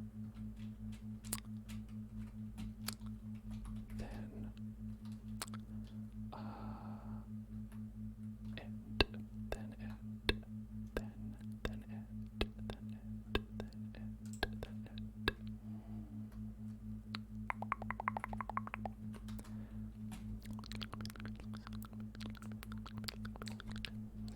What we're going to do is we're going to put everything in there, so we're only doing this if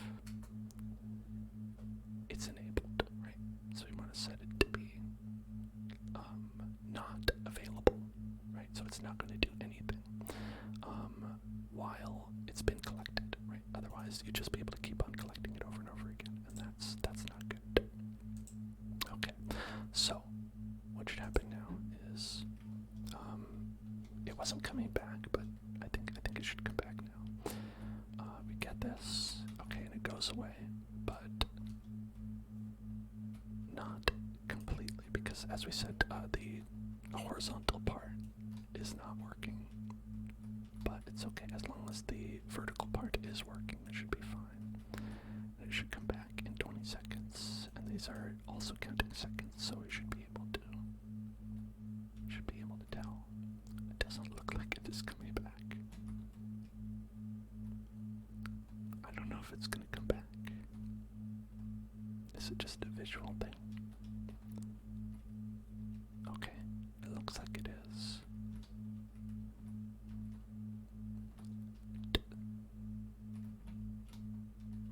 Okay, it also looks like the cooldown is not preventing it from... Okay, so there must be something going wrong here. There must be something going wrong. I think there might be something going wrong. So let's check up our pickup manager. Check out our pickup manager. Check out the pickup manager and see what might be going wrong there. I'll pick up in pairs. I'll pick up do. I'll pick up set attribute enabled true. I'll pick up dot touch connect function other part on touch. I'll pick up other part. I'll pick up end. Okay, that's all exactly the same. That's all exactly the same. We're waiting for cooldown. Transparency enabled. Transparency. Pick up set attribute enabled equals true. And then set pick up transparency. Okay. I wonder if it's just because of the way it's set up, maybe. Could it possibly be that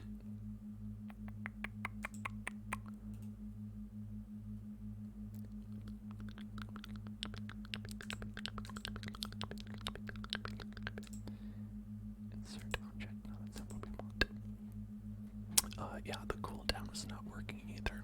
So what happens is when you touch it, like when we touched it, what happens is you get the health back. So right, that happens. This happens. The disabled transparency happens. We don't know if this happens or not. We don't know if this happens or not. This does not happen, and we don't know if this happens or not. Oh, actually, we do know. We do know that this isn't happening because this would prevent us from getting health again. Okay, so this isn't happening either. So the set attribute enabled false, not working. Or what's happening is that like touching. I don't know if like touching a child part. Okay, not touching a child. Please be an adult. So these have no collision on them.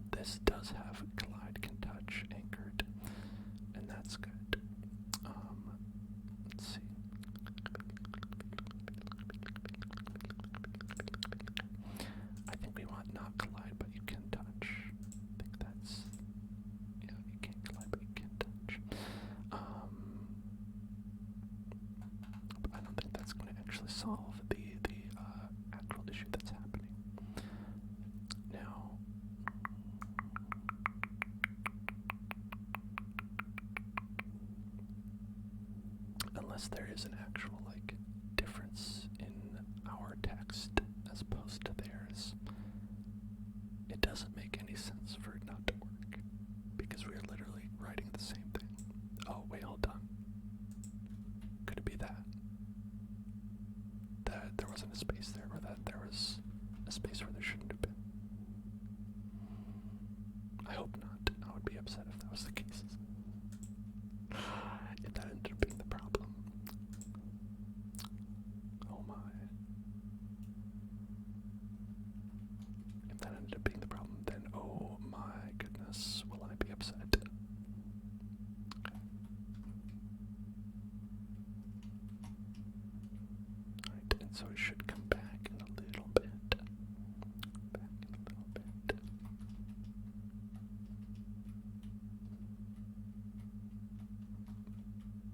Doesn't seem to be. Yeah, okay, so. No, absolutely, that was not it. Okay, well that's good. At least there's that. Now, next thing we can try is we can go and delete this, right? And just try with one part, right? Maybe the parts are what's making an issue. How long will I be streaming? Just a little while longer for today. Just a little while, just a little while, just a little bit, just a little bit, just a little bit. Now here's my health trapezoid rectangle. My health rectangle. Will my health rectangle come back? Who knows? Well, guess we'll find out. Health rectangle, come back, health rectangle. Rectangle. Okay, rectangle won't come back. No rectangle. No rectangle. Rectangle does not want to come back. Okay, that's very bizarre. That's very bizarre.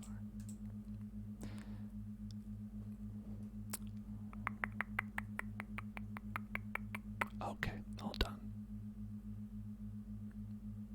Alright. Same thing. Colon, not period. Okay. Folks, everything in C# is a period. Okay, is transparency? Transparency is a dot, though. Transparency is a dot. Set attribute. Okay. So the way this looks like it works to me is that sometimes it's a dot and sometimes it's a colon, and I haven't figured out exactly which is which or how to predict that.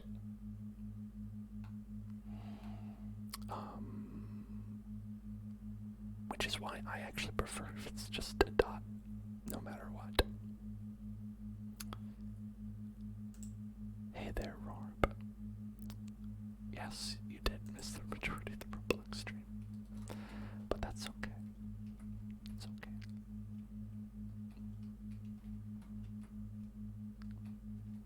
Testing, testing, testing, testing, testing, testing, testing, testing, testing, testing, testing, testing, testing. Okay, I don't know if that's even working. Let's come back. Oh, God, I'm dead. Goodbye. Oh well, good news is that it looks like it comes back. It does look like it comes back. Right, at least this one does.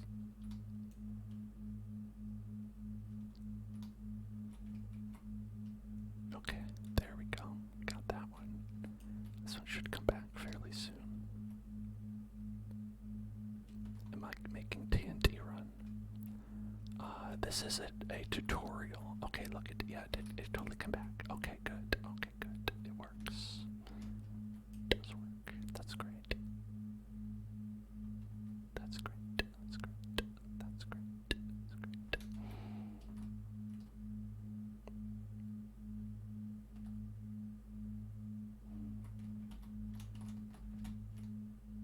Okay.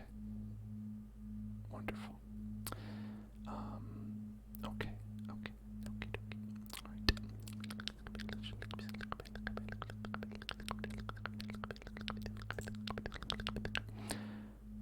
Now, what we're going to do is we're going to delete this one. Right. We just have this one that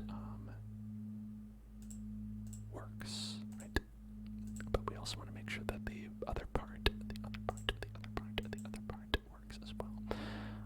I think that for this, I would like it if they were the same object, and if there's some way to like make both parts go invisible at the same time, make it part of the same thing. I think that would be good. I'm not really sure. Should make insignificant in Roblox. Listen, we'll get there. We'll get there.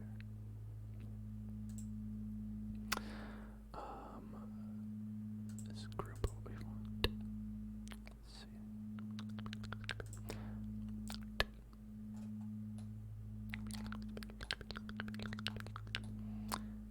Union. Do we want to make this a V union? Do we want a V union? Make this a V union. Oh, there we go. Yeah, totally. There's our V union. Great, we've unionized the health pickups. We've unionized the health pickups. Alright, now this. What we're going to do is duplicate. And then we're going to take these and we're going to go, let's see, drop it. Do you have an orthographic view? No, we don't. Okay, never mind. Don't give me anything. Yes, give me nothing, queen. Right. We've got that. This one can go back here. We're going to have one in each corner, right? To make it fair, right? One in each corner. Okay, and so what should happen is that let's try. Let's give it a shot. Let's give it a shot. Let's give it a shot. Let's give it a shot. Let's give it a shot. Let's give it a shot. Let's give it a shot. Thoughts on doing a Deltarune playthrough on stream? I would love that. That would be great. I'd want to do it non-ASMR though, because the music is so good that I wouldn't want people to miss that. Okay, so when you grab the health pickup, it becomes unusable, right? But you're constantly losing health, so you need to get some more. Gotta get some more health. And the idea is that, like whoever grabs it first, if another player were to grab it, then they would be good. They would be better. They would get it and you would not.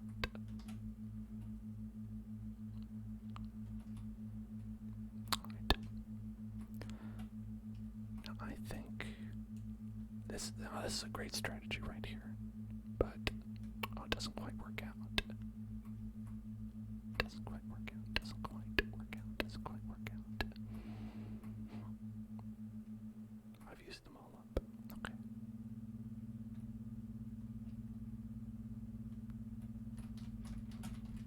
Okay. Alright. Now it's back. That was like a little bit, I don't know if it was like not quite back yet. Let's try and grab one right when it gets back and see if that is actually a problem or not. Oh, there we go. Okay. Okay, no, it worked. You just have to make sure you really get it.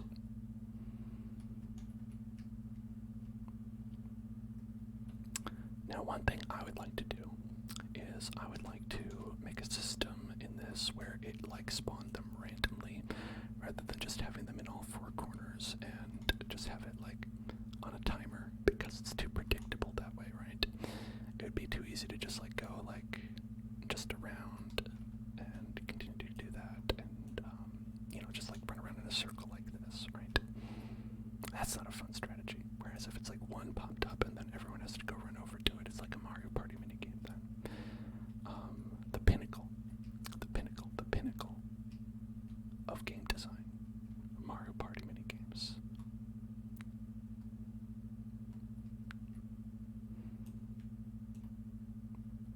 Alright.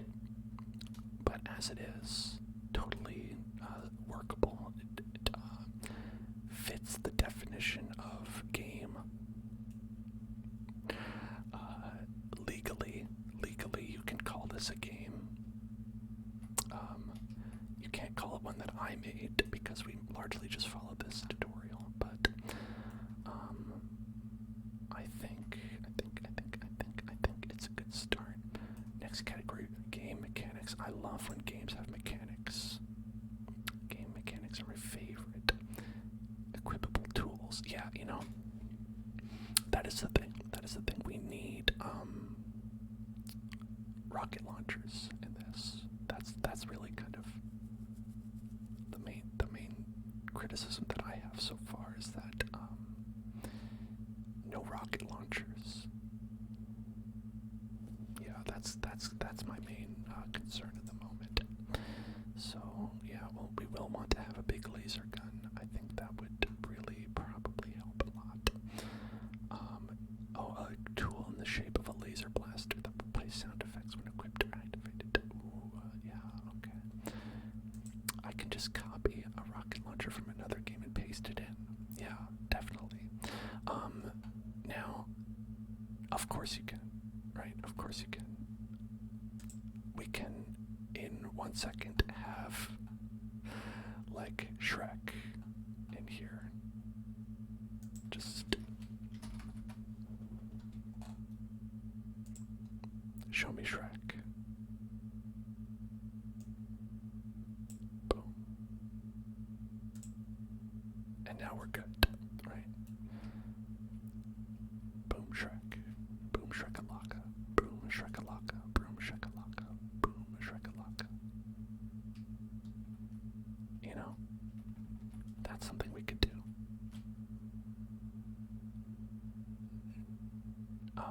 Now the issue is that we're doing this primarily to learn, because this is not necessarily like the main thing that we want to make, right? I think that for next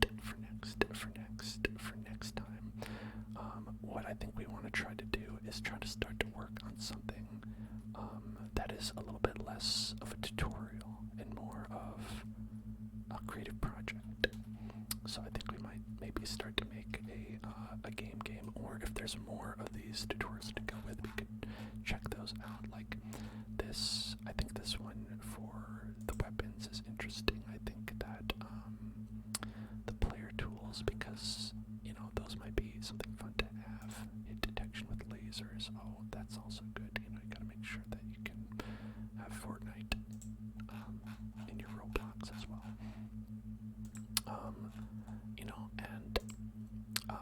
I'm glad that they have these gameplay mechanics, input controllers, game data. We will need to learn about these, like modeling, interfaces, environments, effects, physics, animations. That does seem pretty legit as well. But the stream bookmark folder, no, you can't see that. Secret. No, yeah, my health is continuously dropping. This really punishes AFKers currently.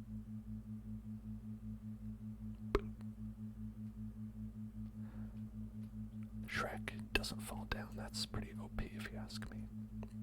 Shrek. I think Shrek is a little bit too powerful for the game. Yeah. And I said part of the reason you don't want to use this too much, this kind of stuff, is that if you have something like the Shrek Skybox, you know, obviously that's safe, but some of them have scripts like the Shrek Toilet, and you don't know necessarily if those are going to be okay to use. Most likely they're fine, but you gotta be careful. Put Morgan Freeman in the game. We'll consider it. I, of course, would never use these copyrighted assets in my games because that's simply garish. And let's see, hold on. We gotta make sure Shrek. Do we have any, oh, the mesh parts are what we do with that. Okay.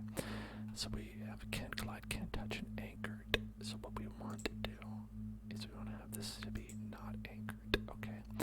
And so then what happens, what ends up happening if we do that, is there we go, look at that. So now we're partying. Now this is video games right here. And so, okay, oh, he fell down. Damn. Now I've got bodiless Shrek. Shrek got bodied. Shrek just got bodied, straight bodied, right there. And you can just see his beautiful legs, though. You know, I don't think I ever really appreciated Shrek's, like, downstairs situation here. That's pretty, like, have you ever really looked at Shrek's legs? Oh, I died by looking at Shrek's legs. You know, it happens. Who among us does not? Okay, but, alright, let's say goodbye to Shrek for right now. But, yeah, you know, it's a new experience for me. So what we're going to do is, let's see, publish, right? Publishing. Gotta publish. What I want to do for everybody here is I want to publish to Roblox. Right? So I would do that. Okay, maybe publish as. Let's make it a new thing, right? Okay. And we will call this, what would you say was TNT Run, was the name of this game that this turns out to be. We'll call it Hell Run. And then the description obviously will be,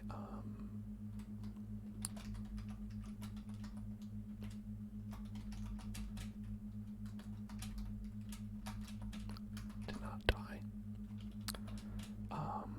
And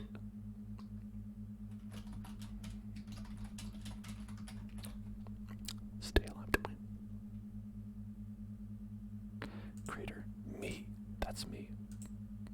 I did it. This is a fighting game, obviously. Town and city sports, naval RPG. I think we're gonna call. What are these genres? Obviously, fighting. It's a fighting game, right?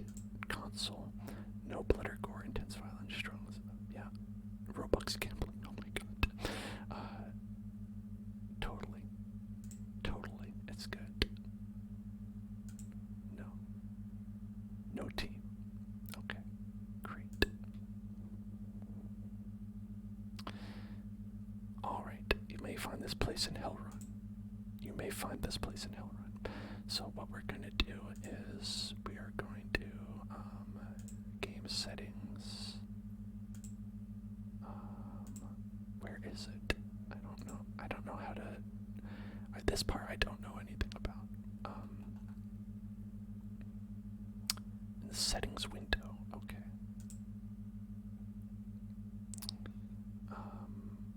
The settings window.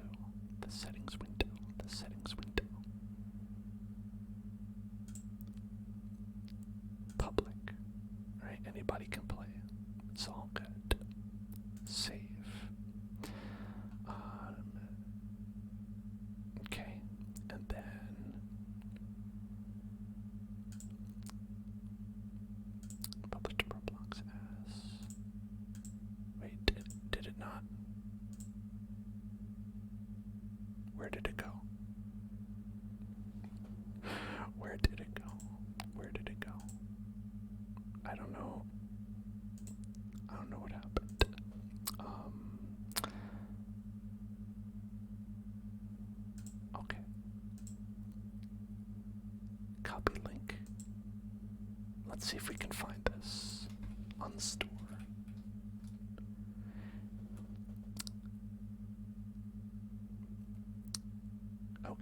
look, it's right there.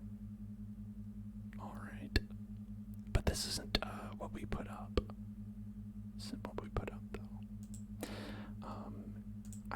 I published it as something else.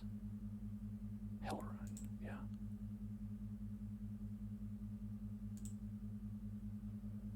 Right. Now, do we open that? Are we supposed to open that?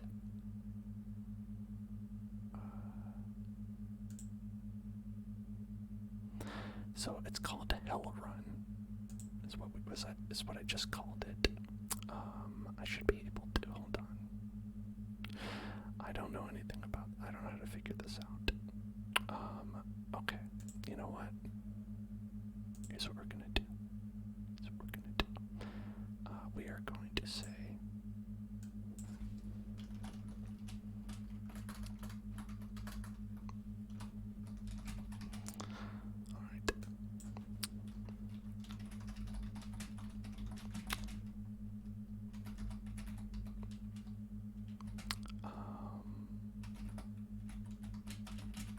Survive to win. Okay, game icon. Do we need? I don't. No icon for right now. Okay. Public. Places. Create place. Sure. Sounds good.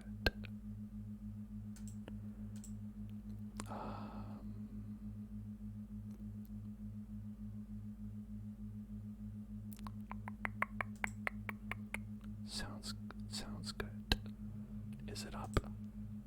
Published to Roblox. Then we go to share it. Copy the link. Is this okay? Boom. All right. We have this here. Beautiful icon right there. I want to see if it works. Let me load up the Roblox here. I'm gonna put it in the chat. If you wanna see, go for it. Okay. There's a nice platform over there for no reason. All right.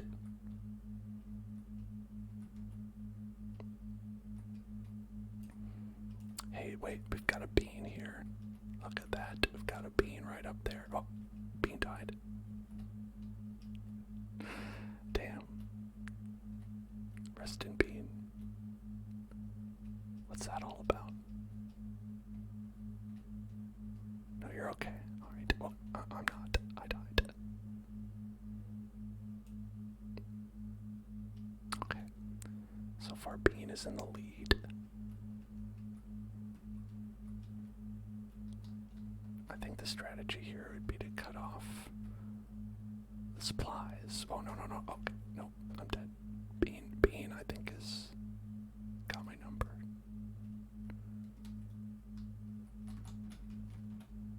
Nope, no, I'm in the lead now. Okay, great. That's really good.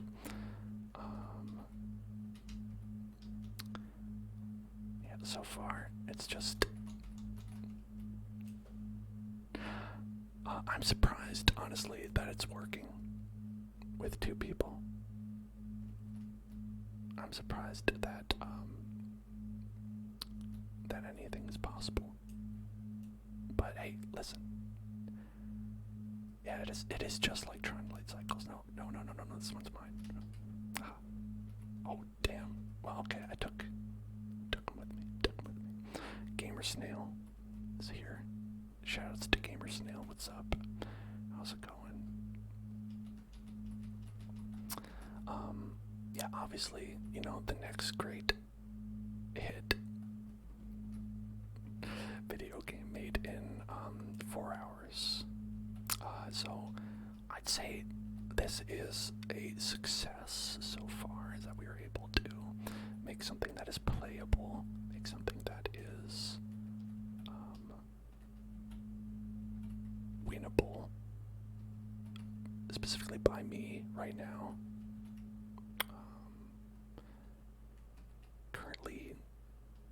uncontested champion.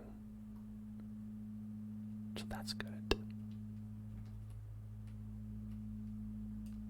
Yeah, it's gonna take a while to unseat my throne. So let's go here until we die.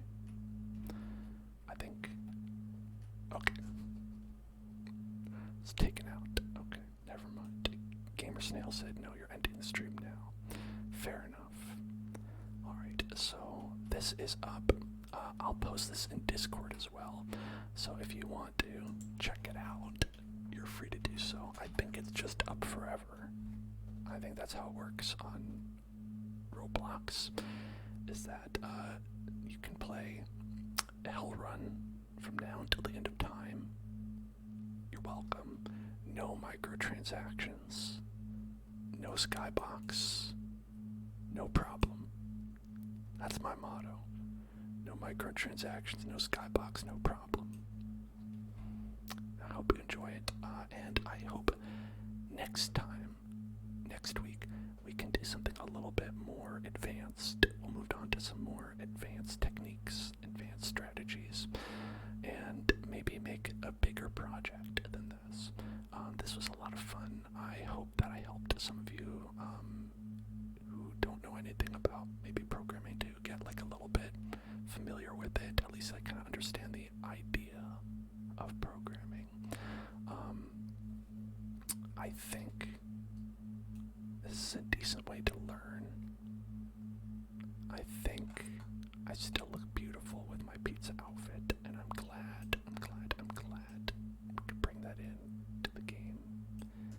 You know, and also, like, this is something that sometimes they overwrite in games, like the different arm sizes. It's also a very important character detail. I'm glad that we have that. Anyway, good night, everybody. Have a wonderful, wonderful evening. I'm gonna be off tomorrow. Okay, I know we usually have a special wonderful subscriber stream, and I would love to do that, but it is my anniversary with my partner tomorrow. We're celebrating 11 years, and we're just going to do something nice, so I won't be able to stream tomorrow, but I will be back on Friday, okay? So, look forward to that. We're going to do Elden Ring, maybe the end of Elden Ring. Who knows? Thank you, everybody. I appreciate that a lot. So, hey, listen. I'll see you on Friday. Make sure you all relax. I will be updating on YouTube, of course. You can check that out. And beyond that, I'll see you in hell. Run. The video game out now on Roblox.